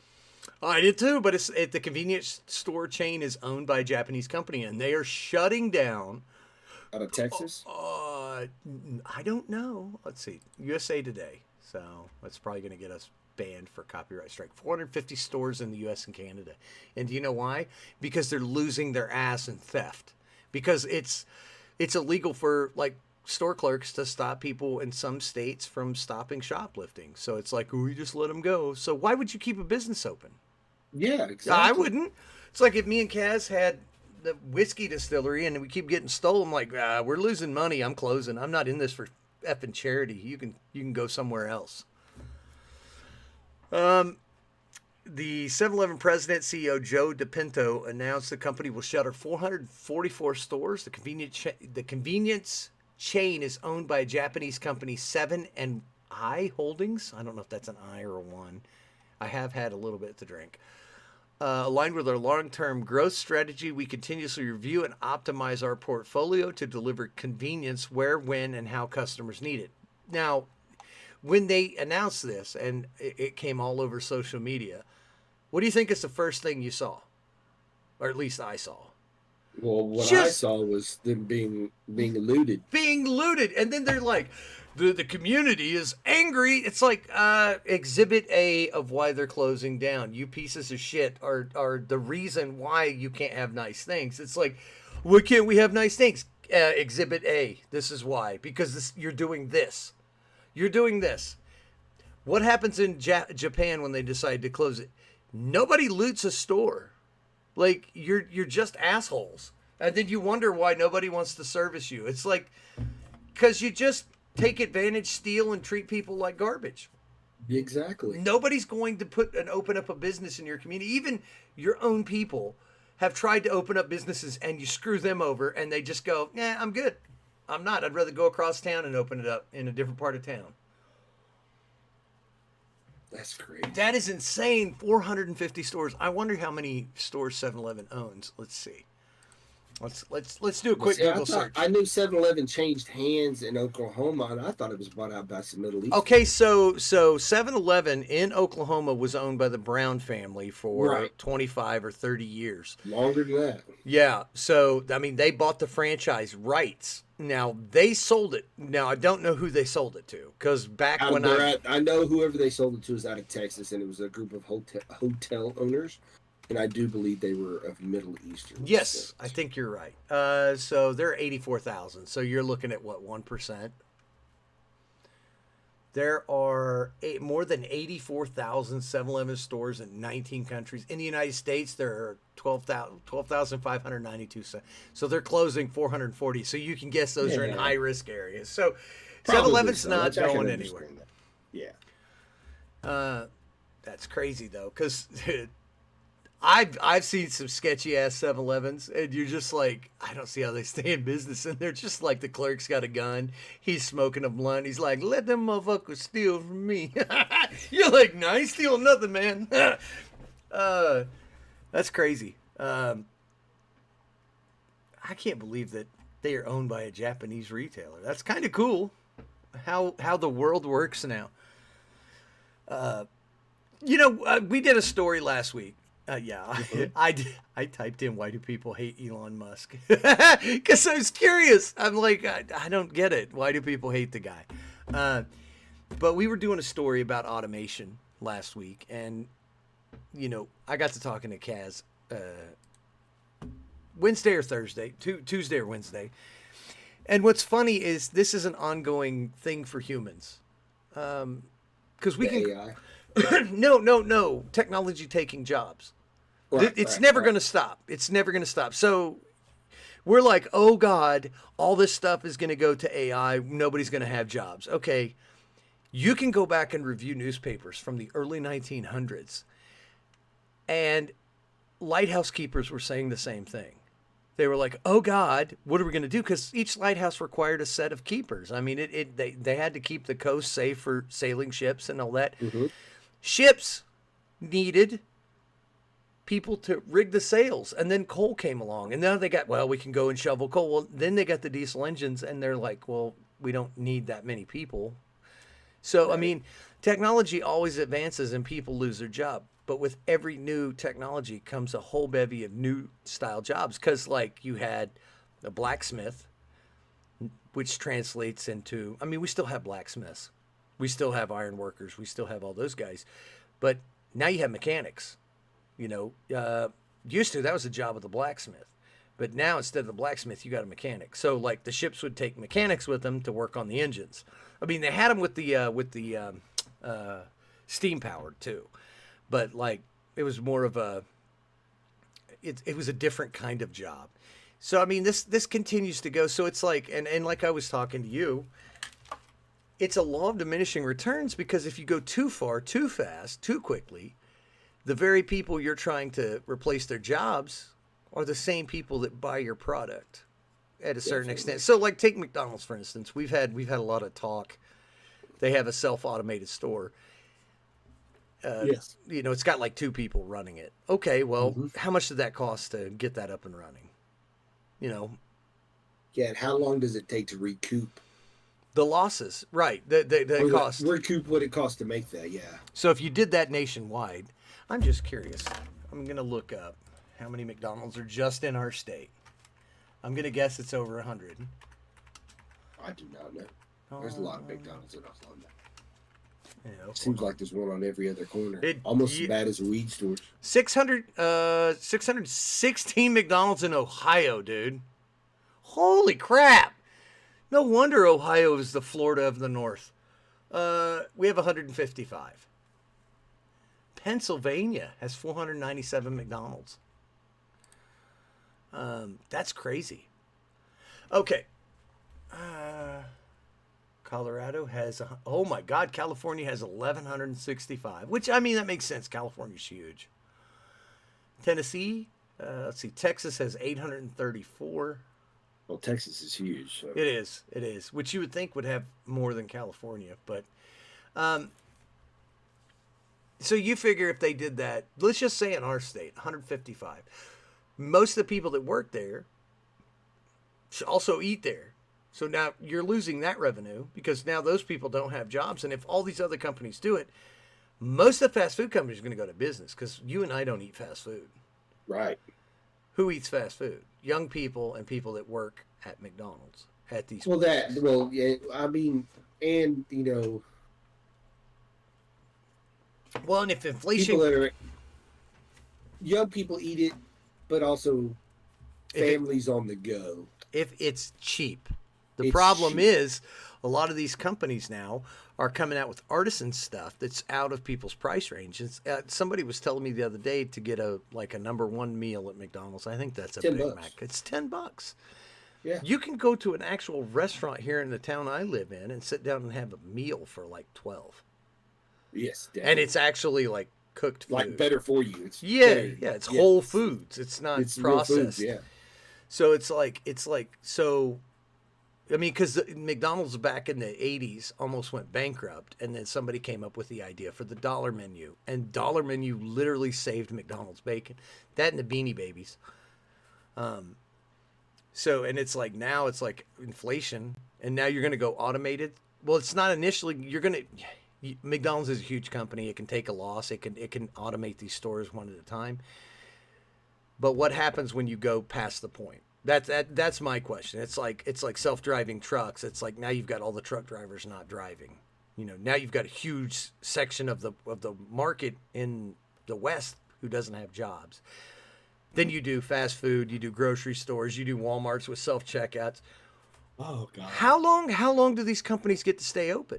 Because yeah, you've no jobs, but nobody can afford to shop at your store. Well, on top of that, I mean, it's like I was talking to the lady that checked me out of the store the other day, and she was like, her store alone. Now, this is what she was told, so I'm getting it third person. Lost $5 million in theft from one Walmart in a year. Well, I mean, that's because they're not paying me to be my own cashier. And I'm going to equate that to self-checking. It So when I is. go in and there's 40 people checking out and you have one cashier, I can guarantee you that 20 of those people are like, guess what? It's going to cost you for me to do your job. Well, it's so one of my son's friends was checking himself out, and he would scan one item, and then one item goes in the bag. One item goes in the bag. He goes, I'm not a cashier. You want me to be a cashier? Because where he was at, there was no cashier open. Nobody caught him, so he walked out with half price ticket. Oh, yeah. So how many times does that have to happen? All day long. All day It long. just happens all day long. And especially big, heavy stores like the ones in Oklahoma City or Tulsa or Stillwater, these big towns where they just don't have the manpower. Because honestly, people are a big deterrent to bad behavior. If you've got people watching you, it tends to deter. Not always, but a lot of times, especially young people, if they know somebody's watching them, they start to behave a little bit, right? Because they're like, I don't want to go to jail. I don't want to get in trouble. But like he said, he actually started this at one of the hardware stores because they didn't have any. They had all automated. So he was just like walking out. Nobody was stopping him. He was walking out with wood and like he went in and got power tools. I'm just like, God, this guy's. He said, all they do is stop me and tell me where to pay. I kind of respect him, but at the same time, it's like, well, what do you expect? Yeah, I was at Academy the other day, and he said they have a guy that comes in there like once a month and just fills a basket up, and he walks right out, and he said if anybody says anything, he just starts swinging on them. Doesn't necessarily hit me, but he just acts a fool, starts swinging. Why don't they call the cops? Because by the time the cops get there, he's gone. Yeah. That's why they should be allowed to tase somebody. I think you should put the baseball bat in the back in his thing and say he swung and missed, and I just took it from him and beat the daylights out of him. When we were young, The cameras went off. It happened to Epstein. no, The cameras. that's I don't know. no. They No. were there working 1 minute, next minute they're not. what working they would anymore. what they would do is if they knew you were up to no good, they would go to the front doors and lock the doors. And when you started to try to run, I saw so many people, or not saw, but I heard so many stories of guys trying to grab beer and run out the store, and then they hit the wall. They hit the door wouldn't open, and they're like, open the door. You're not running until you pay for your beer. Like, they used to have measures in place, but now we've become basically lawless. If you can't call the cops and have them do anything, I mean, it's... Why is a company going to keep a store open in that area? And then you're going to get mad at the company. You're going to go, whoa, you're not providing for... Well, it's not my job to provide for you. I provide a service, and I get paid to provide that service. Yes. So if you're not going to pay me, I'm not going to provide. It's pretty cut and dry, honestly. I don't know. I'm off my soapbox now. I just wanted to make it... Because I went down a rabbit hole this week on shipwreck videos. Yes, you did. Fun fact. There are over 6,000 wrecks at the bottom of the Great Lakes. Coincidentally, the Great Lakes are also home to the graves of over 30,000 sailors. I watched a video on a ship called the Kamloops. Let me see if I can pull that up.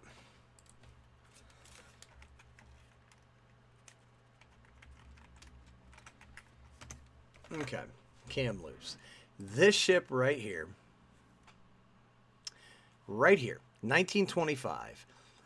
Let's see when it sank. I think it was like 1930s it sank. So they found a message in a bottle in 1928. So it sank in 1928, folks. They found the ship in the 1970s. Okay, here we go. For 50 years, Kamloops was one of the ghost ships of the Great Lakes, having sunk without a trace. However, on 21st August 1977, that's how you know some stupid European wrote this, because nobody in America puts the goddamn date before the month. That's grounds to invade your country and give you freedom. I'm just saying. We put the day first. That's some Canadian bullshit. That's why Canadians should be outlawed from ever having any kind of social media presence whatsoever. Okay, calm down. Okay. Her wreck was discovered northwest of Isle Royale, near what is known as Kamloops Point, by a group of sport divers carrying out a systematic search for the ship. The ship discovered sitting on the lake bottom under more than 260 feet of water. I like how they put 79 meters. That's communist numbers right there. Just so you guys know, feet is freedom, meters is communist. Is lying on its starboard side at the base of an underwater cliff. Its detached smokestack lies a short distance away. Near the starboard aft cargo mast, some cargo remains in the holds. Now, what's crazy about this shipwreck, it's been down there since 1928. Look at these photos of this ship. Look at that. That's wood. It's still in place because the water is so cold. Now, I tell you this because, like, look at this. Like, this should be deteriorated. I mean, it's been down there almost as long as the Titanic by, like, 10 years, 12 years, something like that. And this is as bad as it gets. Like, here's the engine. Now, this is where I'm getting ready to, because this is where I joined the Brown Water Navy. They're in the engine room of this ship, and they're checking it out, trying to see what they can, see. Out of the mist comes a dead man. That may be him right there. Right here. There's still the bodies of the crew on that ship. They're still on that effing ship from 1928 or whatever it sank. Then they are mummified because of the cold water, and none of the fish have eaten them. They said you could still see this guy's freaking ring on his finger. They call him like the white man or the gray man. Now imagine that. You're in a shipwreck in, how far did they say it was? In American, I forgot. Let's see. So you're scuba diving at 260 feet. So it's dark. You're in the engine room of this ship, and it's basically in one piece. This is an artist rendition, a diagram of the Kamloops, because it just sank. Nobody knows why it sank. It's probably because of ice, and it was a very bad storm that it was involved in. Let's see. There are still human remains aboard the ship, including the remains of a crew member lodged under a stairway in the engine room nicknamed Old Whitey. Approximately 50 dives were made in Kamloops. Out of the 1,062 dives made to wrecks in the Isle Royale National Park in 2009, the exact cause of her sinking remains a mystery. So you see, that is Old Whitey right there. That guy died in 1928 and is still part of that ship. That's crazy. Imagine. I can't believe that they haven't taken him out. Is it just because it's historical? They don't want to take him out? I think what they did is he's wedged in there. And I think what they've ended up doing is declaring that a burial. So that keeps looters and nobody else can go down there now because it's considered a burial, or a monument, something like that. I'm not exactly sure how they term it, but yeah, that's a dead guy that's been down there since 1928. The icy water acted as a kind of natural refrigerator, coupled with relative lack of life at the bottom of the lake. Even things like clothing and leather shoes, still stored neatly in crew cabins, were perfectly preserved, lending to a dreamlike eeriness to the exploration. So I just want you guys to visualize this. You're a young man or woman, and you're like, oh, let's go check this. I found the shipwreck. Let's go down and swim on it. It'll be fun. You go in the engine room, and you're like, doo-doo-doo, and you get a tap on your shoulder because it's your homeboy, and it's all lit up with your lamps. Like there's no lights getting down to that depth. Yeah. And your buddy goes, and you look over, like, I'm dead right there. I'm dead. I've got poop filling the water like an octopus. Like, you're not going to be able to see anything for about 20 minutes because that's terrifying. I didn't realize they actually had a photo of the young man that passed away. But there's more crew on there, too. Now, if that's something you do for a regular basis, that you scan ships like that, you've probably seen more than one dead body, I would think. I'm going to tell you right now, one is enough. I'm never even taking a shower again. I'm going to be like, every time it rains, I'm getting a shotgun. I'm going to have PTSD for the rest of my life. Oh, that's the shit of nightmares right there. That's like going into an abandoned house and having a dead body hanging in the closet. Like, that's the stuff you never forget. That's like being shelled in World War I. Not that drastic, but it turns out the frigid waters of Lake Superior had not just refrigerated farm equipment and foodstuffs, it had perfectly preserved one of the 13 crewmen who never made it ashore. His body stiff and his skin white as snow, the nameless member of the Kamloops crew had floated inside the ship for 50 years alone until the divers began to occasionally filter in. Some had taken to calling him Old Whitey. But those who'd heard the stories of the ghostly encounters knew the truth. This was Grandpa's body. Explorers began to take notice of how Grandpa's corpse would follow them from time to time, from the time they entered the ship until they left. Oh, I got nothing but expletives for this. Some of them rationalized it as currents, but others insisted that there was something unnatural, even intelligent about the way Grandpa moved. Some even returned saying that they had seen Grandpa's ghost and his body in the same trip, though never in the same room. Apparently, most divers try not to photograph the bodies out of respect. Yeah, because that's what... I see a body, I'm swimming out of there. I'm like, I'm going to have the bends because I'm shooting straight for the top. I read on another website that due to the perfect conditions, the body had undergone a process called soapification, where the body fat permeates the skin and coats it in a waxy layer, therefore preserving it. This also explains the soapy white appearance. Oh, God damn it. That's it. That's one of my people right there. God damn it. But it means the same thing, turning it to soap. Oh my God, that is terrifying. The Lake That Never Gives Up Her Dead, by Ask a Mortician. I'm not watching that video. There's the only reason I know who Old Whitey is, was because of that video.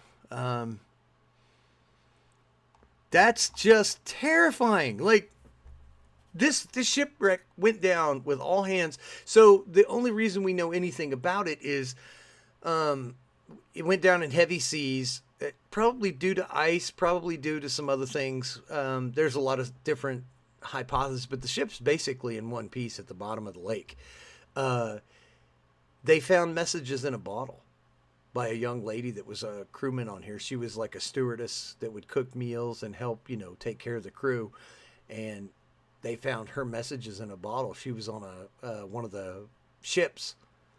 And apparently when these ships go down, they go down quick. And there's like 30 to 33,000 dead sailors at the bottom of the dead lakes. Happy Halloween. Y'all go fishing and enjoy yourself. Then people go, I don't know why you don't like to go swimming in the lake, because if I feel anything touch my leg, I assume it's a hand. I never thought that's terrible. But the Great Lakes are actually pretty clear, aren't they? That I don't I know. don't know. I've I never don't been know. up there. I've never been either. So, did you know that we used to celebrate Armistice Day? I didn't know that. No. It's the end of World War One. It used to be a big holiday. Well, in 1940, Armistice Day celebration. It was a nice day. Every duck hunters were out because it's duck hunting season. They were having fun, shooting ducks, and then the cold front come in, and I forget. Let's see. I'm gonna look it up. I don't know.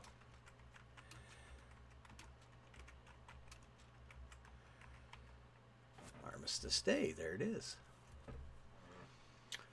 154 deaths. 59 deaths on Lake Michigan and 154 deaths across the Great Lakes region. Yeah, because it got so damn cold so fast, those guys weren't prepared for it. Forecasters didn't predict. I mean, you're talking 1940s. I mean, we still get weather predictions wrong even today. So, weather, especially here where we are, because we're in the middle of the country and we just get the shaft. So 49 people died in Minnesota and thousands of cattle and turkeys died in Iowa. You know what Iowa means, right? No. Idiots out wandering around. So it's not a surprise. Many so going to hell. I'm just trying to offend as many people as I can. So if you notice, I only incur the hate of white people. Like I hate Canadians, I hate British, the Welsh are, I mean, they just got shit in their mouth. Wait a minute. So you're saying there's only white people in Canada? Well, if you're Canadian, you're basically white in my book. So yeah. Yeah, okay. I can honestly say I've never met anybody from Canada that wasn't white. So, well, I've met some natives. I got a friend of mine. He's native. I love him to death. Lucky his online screen name. It's funny how we made friends. His online name is Slevin. And so he would follow me when I would stream. Yeah, exactly. So he's like, he would go into different streamers and stuff. He works at an airline place. He loads luggage. And so he came into my stream. He liked to participate in smaller guys' streams. And I was like, Slevin. I was like, that's funny because that's one of my favorite movies, Lucky Number Slevin. He goes, holy crap, you're the first streamer to understand what that movie is. We have been friends ever since. He's one of the few Canadians I actually respect, but he's also indigenous, so he's not actually Canadian. He's American. So I'm just saying, there's a difference. So wait a minute. So he's a Native American but lives in Canada? Well, because Canada is a made-up British name, so it's basically America. It's just Britain decided they were going to keep it, and it's complicated. I don't want to get into it because I'm full of shit. That's why. The blizzard left 49 dead in Minnesota, and gales on Lake Michigan caused shipwrecks, resulting in 59 deaths. Like, this is one day on the Great Lakes. And, you know, we do what we do, and I'm like, I've had a bad day. I've never had a bad day like this. They had a shipwreck. The winds were so powerful that the ships couldn't make headway, and they were getting pushed to shore. Like, they were literally getting shoved into the shore, and then once they get to shore, they start tipping over. They lose power. Now they're in this blizzard that's like minus 38 degrees, and it's so effing cold. Let's see, how cold was it that day? Let's see, so it started off at 65. Temperatures approached 65 degrees. Over most affected region, the day wore on, quickly deteriorated. Snowfalls of up to 27 inches, winds of 50 to 80 miles an hour. I want to know what the damn temperature was. Show me the temperature, you piece of garbage. I like how they put socialist numbers after it, like socialists know how to read. 6.1 M. It's like, piss off. Nobody's reading that. Kilometers. That's hilarious. Nobody reads in kilometers. I know. I'm going hard in the paint. I wanted to see what the temperatures were.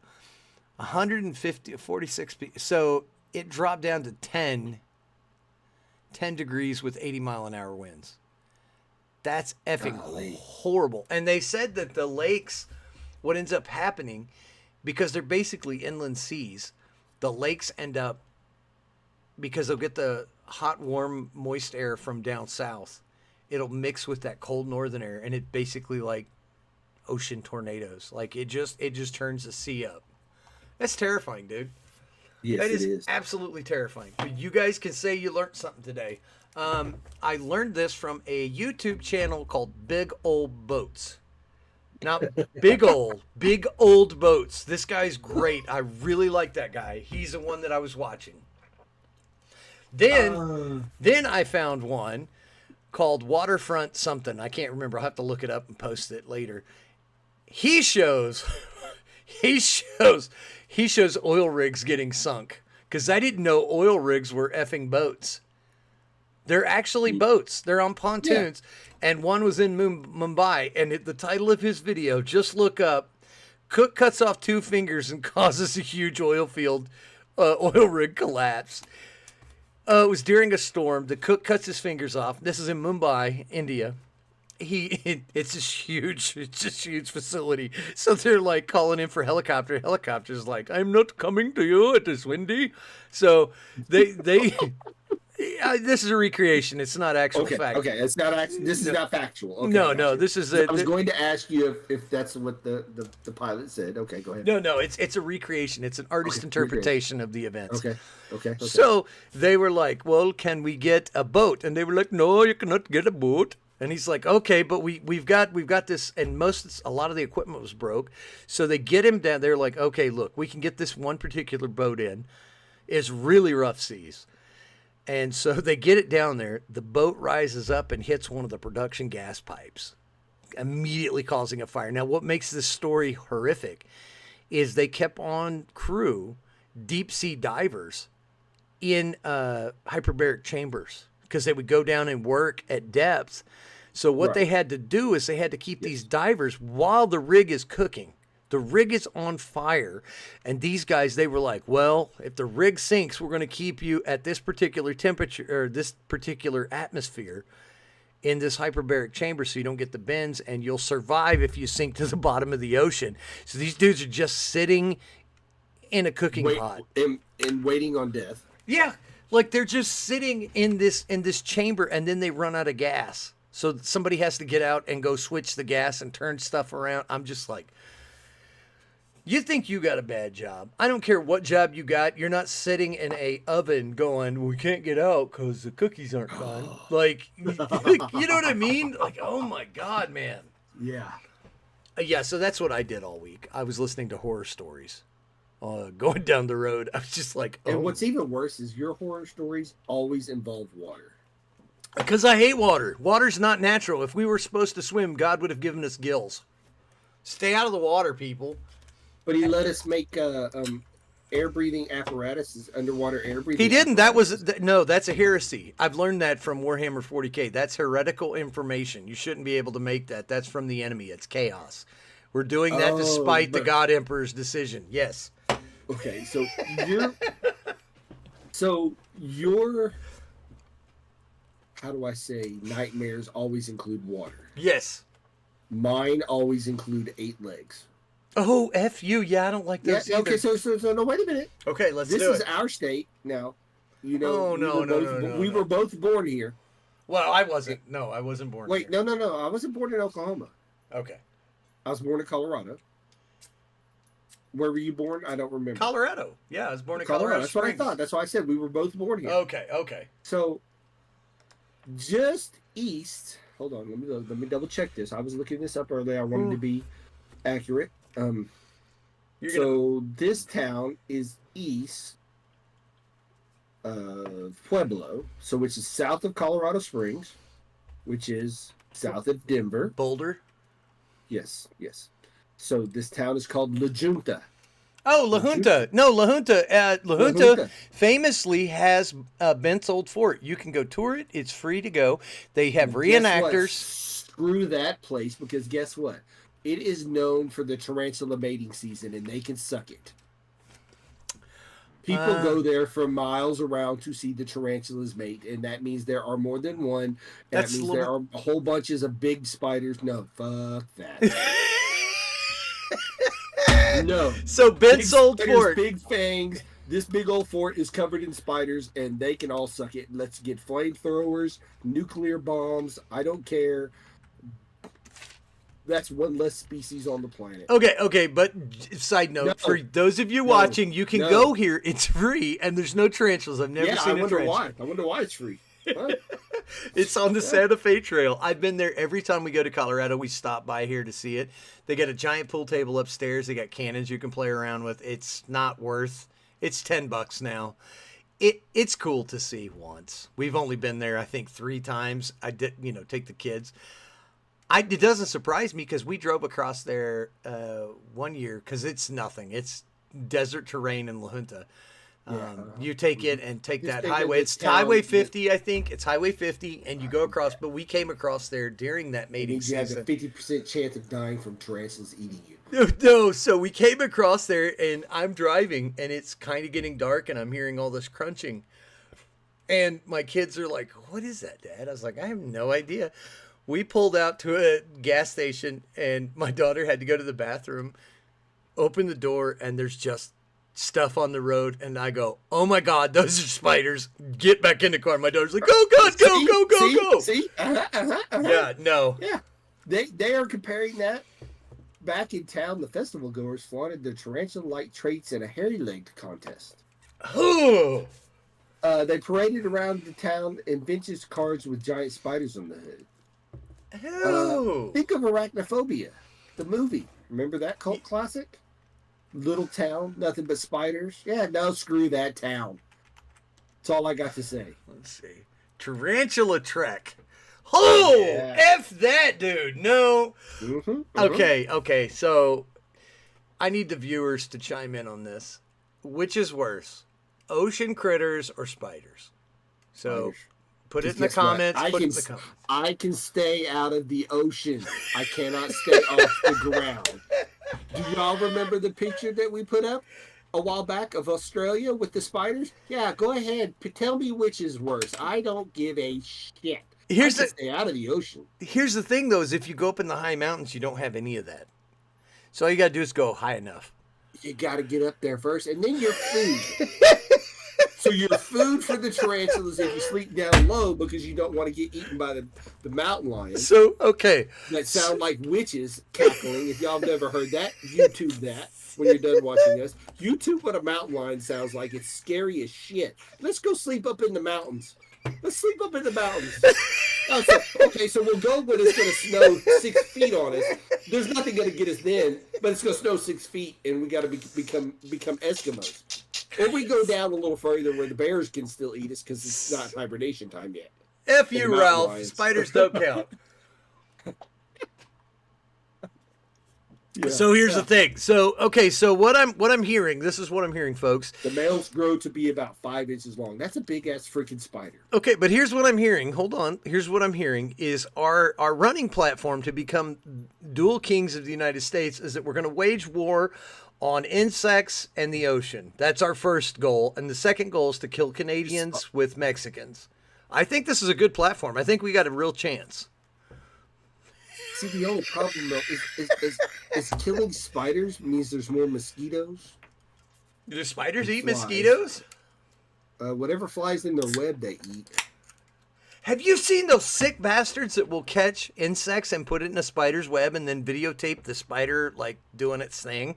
Now, I'm in their defense, it is beautiful on time lapse footage on TV or the internet. I'm not doing that shit in person because I think- what if the spider gets mad at me? I just think those I'm just guys. saying. I just think that those guys are like we should be hitting them with sticks.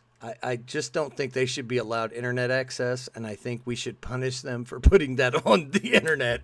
Like, who thinks this is cute?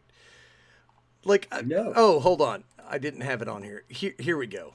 Who thinks this is cute? This is not cute. I forgot to click over, so we're gonna go back real quick because this is the fort. I forgot to switch the scene because I've had a couple of drinks. This is the fort you can go to in La Junta, Bent's old fort. It's currently closed because it is 8:38 at night. But no, I have no desire to. It is cool fort, but like I said, so you I've don't never go, seen- You go in October. It's okay. So these people are going to Colorado in October to watch these spiders mate. Okay, How do so spiders follow me mate? here now. So wait, follow me now. Okay. So this is. It's not snow. It's not snowing yet. Now there probably some snow falling higher in the higher altitudes of Colorado. Maybe I don't know. Sometimes they get the snow, but this is bears hibernating season. They are starting to stock up on food. There's not So usually bears out in eastern Colorado, so you're all right. I'm not saying there's not ever, but I think you're okay. But we're in Colorado. You're basically in Kansas. You're basically in Kansas. So. Okay, but you're not too far from Pueblo. Is not too far away. So you're at the outskirts of the mountains. So we're here. Let's go see the mountains and see how pretty it is. That's what I'm getting at. You're in Colorado. Yeah. You want to take in Colorado. If you go to Colorado just to see spiders, you're just messed up to begin with. That puts you on a list. That puts you on a list to be sterilized. I think that's simple. Like if you go to snake hunting or spider watching, it's like, yeah, you don't need to breed. It's simple. See, under our platform, we fix America. Yeah, fixing America. So go see Colorado, see the spiders, then go see the mountains. I'll tell you right now. You want to see a cool place in Colorado? Okay. This place is amazing. This place right here is one of the coolest places ever. The Great Sand Dunes. You've got snow-capped mountains. You can rent four-wheelers and it's just like a desert in the middle of these snow-capped mountains, and you can camp, and there's a river that runs around it. It is freaking cold, man. You have to walk across the river to get to the sand dunes. That's beautiful. This place was one of my favorite places to go when I was a kid. This is where we would go camping. That is beautiful. Yeah, and you can get four-wheelers, and dude, you leave there, you got pockets full of sand. You just got that's the river you have to cross, and it's like just barely above freezing. Well, nothing up there is warm. No, but yeah, this river here, you have to cross it to get up there. I'm telling you, it is worth a trip to go up there to see that. It's down south. I can't remember. It's more closer to the San de Cristo mountain range, I think. I forget what it's called, but they're the southern mountain range of the Rockies. But okay, that's really cool. Let's see. I want to pull. We got Little Sahara here, so. Yeah, and everyone would tell me about that, and I'm like, yeah, I used to camp out at the Great Sand Dunes. I'd rather camp out there probably. I'm not going to Little Sahara. Okay, here we go. This is where we would go camping. Is Winfield, Colorado. These cabins have been here since the 1800s, and it's up in the high freaking this is Winfield. We're gonna zoom out. Like there is like Colorado Springs over here. We drive into Buena Vista, go up here. This is an old ghost mining town. The mountains on either side are huge. They're huge mountains. Let's see the photos. Nope, that's Great Sand Dunes. Oh well. But yeah. Have you ever had piñon nuts? Side note. I hadn't had them until the last time I went up there. They're effing amazing. They're coming out of pine cones, piñon nuts. Okay, never heard of them. They have massive. So this was a silver mining gold town, or a silver mining town back in the 1800s. Let's see if there's images here. Some of these houses have been here. My dad found an old mining map in the 50s, which led him to Colorado, and people live in these now. They full time. People live there full time. This place has the cemetery and all that stuff. I think these are 14,000 foot peaks you can climb. This is where I was going to take you and go up and go camping. Is this place right here? That's where I want to go. Yeah, it's man. And there's just aspen trees, and it sounds like running water. So where this bright green is, that's where a snow slide fell down. Yeah, they have avalanches all the time, and you'll see it because these huge trees are laid over on their sides. But this place is so far removed from civilization. So this schoolhouse This schoolhouse, when my dad first came here in 1950 something, had a old cast iron stove in it still. Now it's all Wow. like protected. So they camped there, and they're right over here is a creek, and they would put their milk and stuff in there, and it would keep it all. It would almost freeze it because it's so damn cold. And they camped here. And then if you come down here, here's the road down here, and you drive into town. The town is like right there. This was a schoolhouse. That was the schoolhouse, and across the street was something like this, which was the blacksmith shop. So yeah, this town was a fully functioning mining town. And as you walk around, you see bunkhouses and stuff. And this stuff was built in the 1800s. It's still like fairly well. I mean, snow and stuff will collapse it down if nobody's taking care of it. You can buy one of these cabins for like 50 to 60 grand. The problem is there's no electricity. No electricity, and you have to maintain it, and it's not easy to get materials, so you better know what the hell you're doing. I love Colorado. Why do you need materials? You got a whole forest behind you. You got plenty of lumber. Yeah, exactly. But this has a lot of history. This village has a lot of history to me and my family.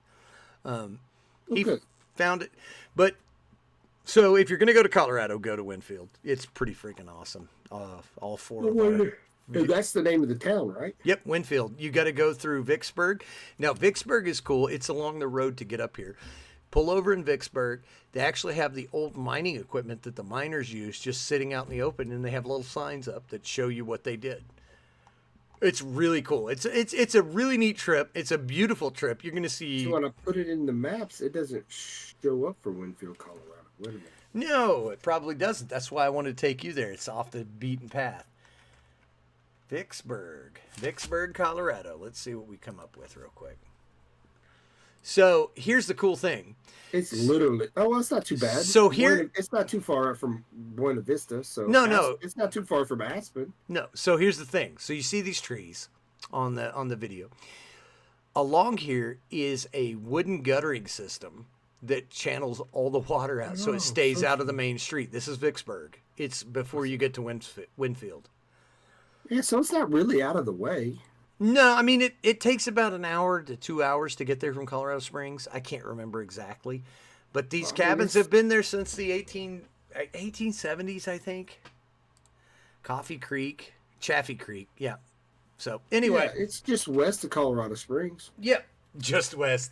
Trust me. It's just west. I know. You got to go over Pikes Peak to get there. But So I actually have pictures of this mining equipment. It's just sitting out here. Now, you can't go past this fence line behind it because that's private property. That road and everything that I just showed you with the street, that's all private property. People actually own those cabins and live there sometimes all year round. Which is kind of cool. It's kind of been ruined because a bunch of millennial dipshits have decided they want to get outside and. Oh my God! I've got my hiking poles. Ah! Yeah, they ruin it. But anyway.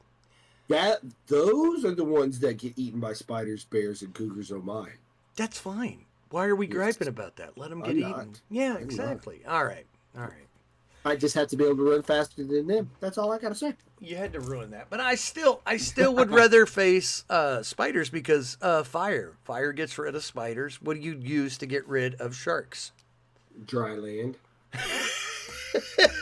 I don't appreciate your damn logic. Okay. Oh my God. On the dry land are all the spiders. All the spiders everywhere. Yeah, I was hoping that Ralph would chime into the Great Lakes stuff because that's like up in his neck of the woods. He's from up there. Yeah, but he's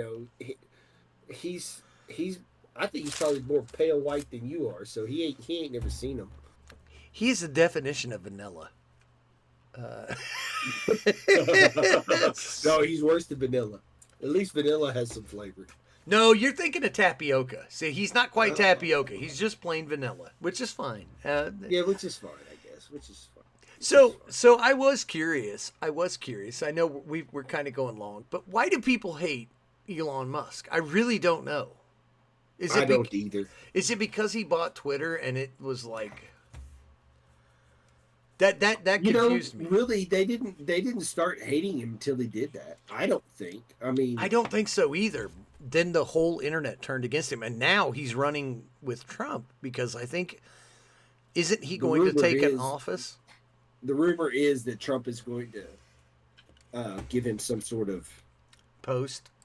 yeah, some sort of post, something to do with basically with social media, basically with the internet and stuff like that. I think Okay, that's what they're Trump, gonna give him. Elon I'm not Musk. sure, but and it's kind of I don't know. 'Cause- Secretary of cost cutting because of what he did at Twitter. Secretary of cost cutting. That is a position I want. Yeah, that's great. Oh yeah, because I can cut some costs. I promise that.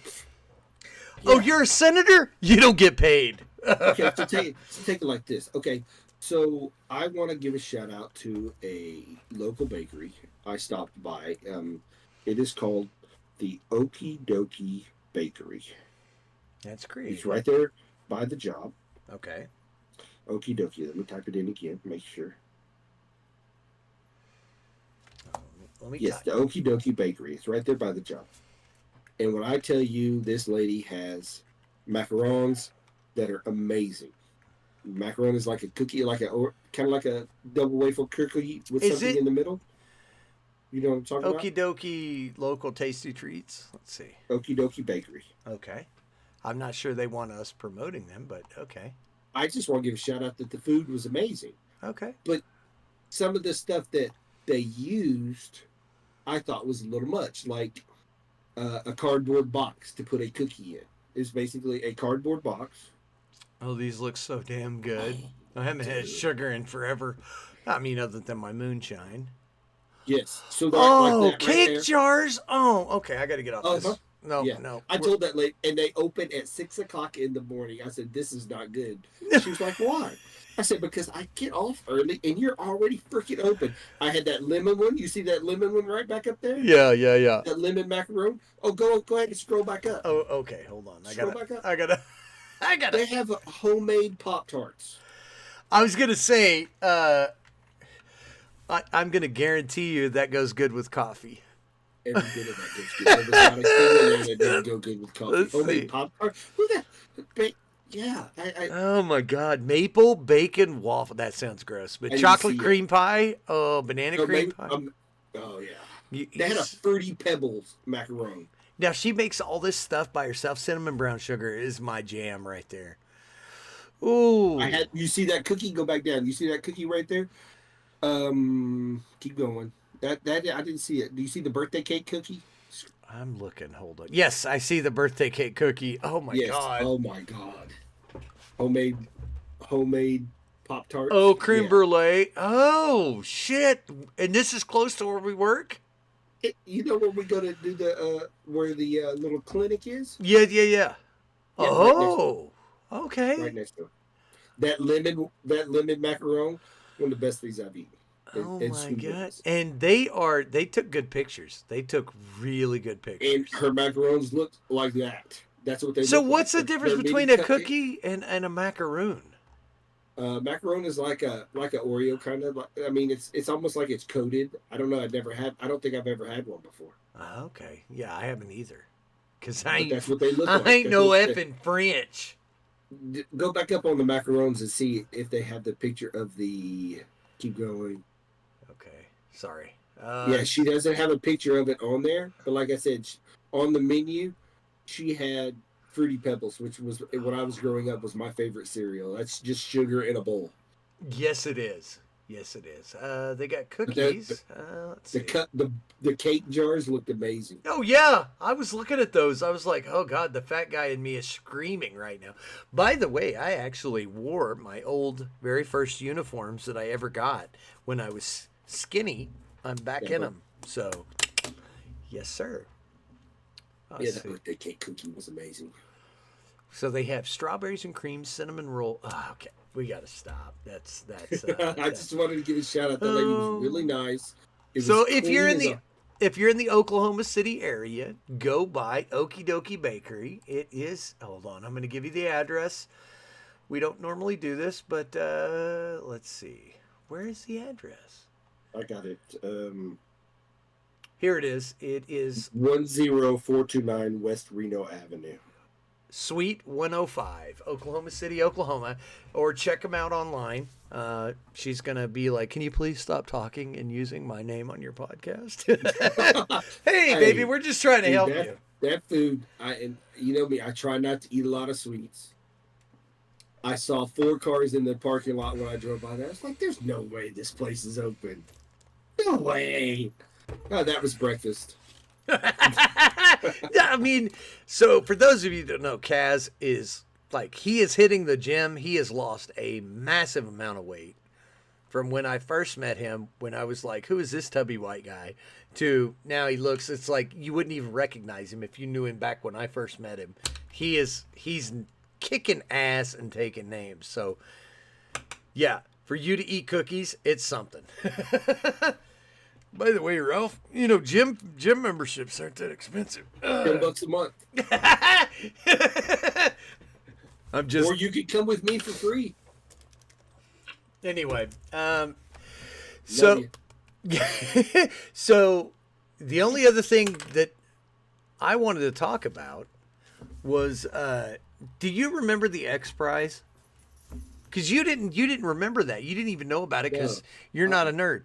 So I'm gonna talk about it for just a second. This will be the end of the show. They actually created the X Prize back in 1996. They created it in 96. It was won in 2004. Now, the whole premise was a space competition that challenged teams to build and launch a reusable spacecraft that could carry 3 passengers into space twice within 2 weeks. This is what launched SpaceX, Virgin Galactic, Blue Origin, and many others that were trying to do it. So this is kind of where Elon kind of got the taste for what went on to be SpaceX. And there was a guy, actually, the reason I knew about it was because there was a guy in Lawton, Oklahoma that was competing to win the X Prize. Do you want to know how much the X Prize was? $10 million. I'm just curious how much it costs to make a reusable spacecraft. I'm going to guess it's right around 10 million bucks. But I think it's Elon's brother. I didn't know he had a brother. He was talking about, I didn't either. He was talking about them competing for this and creating the reusable Dragon rocket.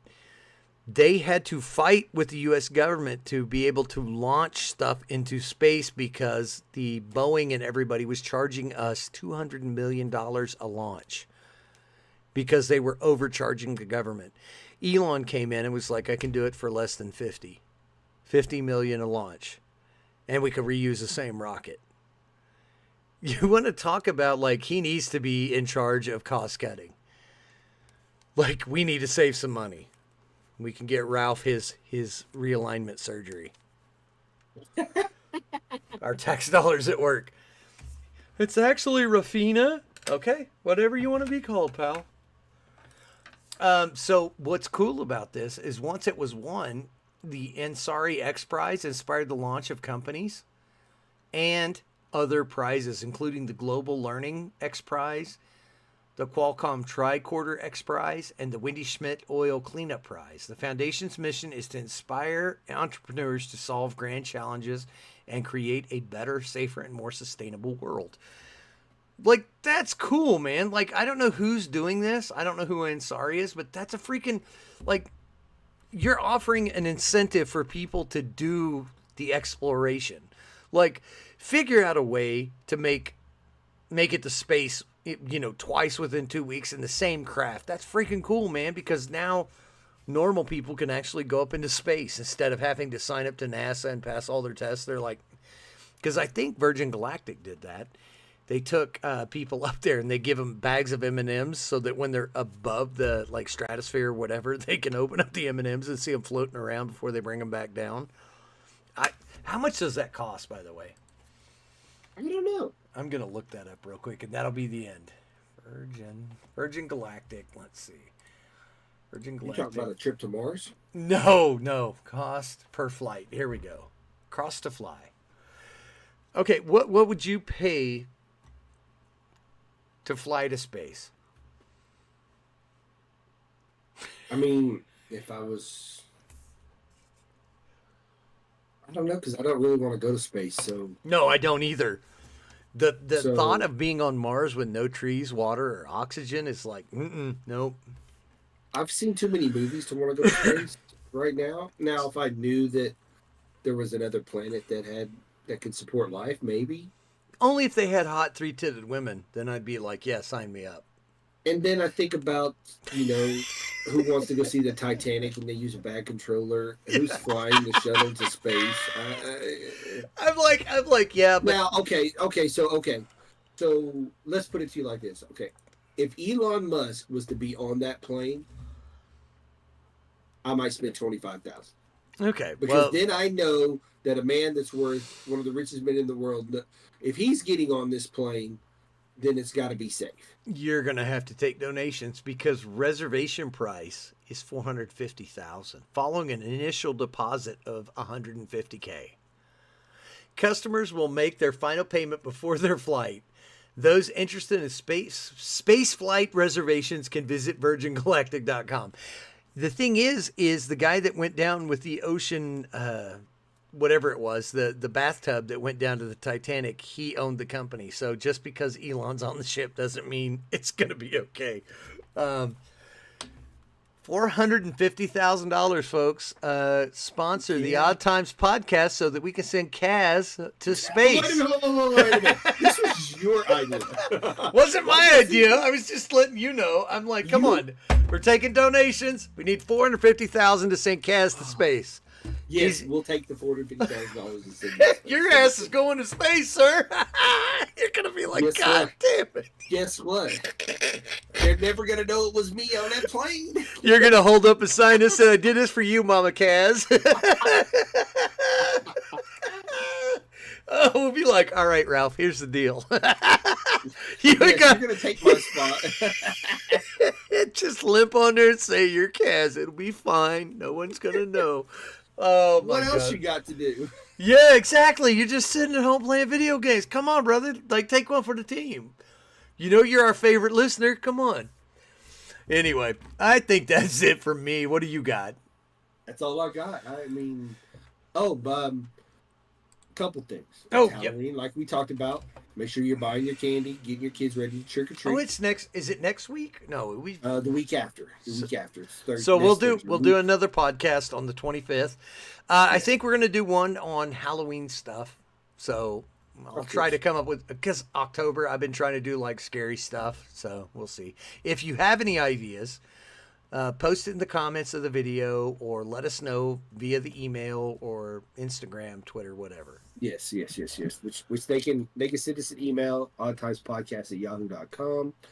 Don't forget we're live on YouTube, so they can hit us up, subscribe. Yeah, we're give us a live. thumb up. We're live Friday at 6:30, 6:37. 6:37 p.m. Central Standard Time. Yep. I don't know what that is in metric or Soviet numbers, but in American, it's my Central. Japanese is my Japanese is it's a little outdated. Also hit us up on Twitter, the X, Odd Times Podcast, TikTok. We got a gram also. All the same thing, Odd Times Podcast, and they can find you At the Odd Mac Guy on Twitter. Just follow the smell of stinky fish, and you'll find me. I have quite a few followers. All of them are not real. So I was trying to pull it up real quick. Yeah. I have 219 followers, and they good. are all sex robots. So what's that say Yeah. about me? The other thing I was going to say, besides it's Halloween, is I know we don't talk about this. We're not that type of podcast. We will probably hit on it a little bit before it comes, but get registered to vote. Absolutely. Get Unless registered to vote. unless you're a liberal and then just go sit in the bathtub and cry. Other than that, yeah, no, I'm just kidding. Other than that, we're just kidding. Yeah. We love y'all. Do Hit your us up. civic Have a good duty. week. Do Yeah, your civic duty. duties. Do All your right. duties. We will see you next week. Same bat time, same bat channel. Thank you very much. Like I say, peace and chicken grease. God damn it. Stop saying that. It's horrible. I was going to say it's your civic duty to chase that booty, but... Okay. I'm glad I ended the podcast before that. It's just on YouTube. Oh, for you people on... Chase that booty.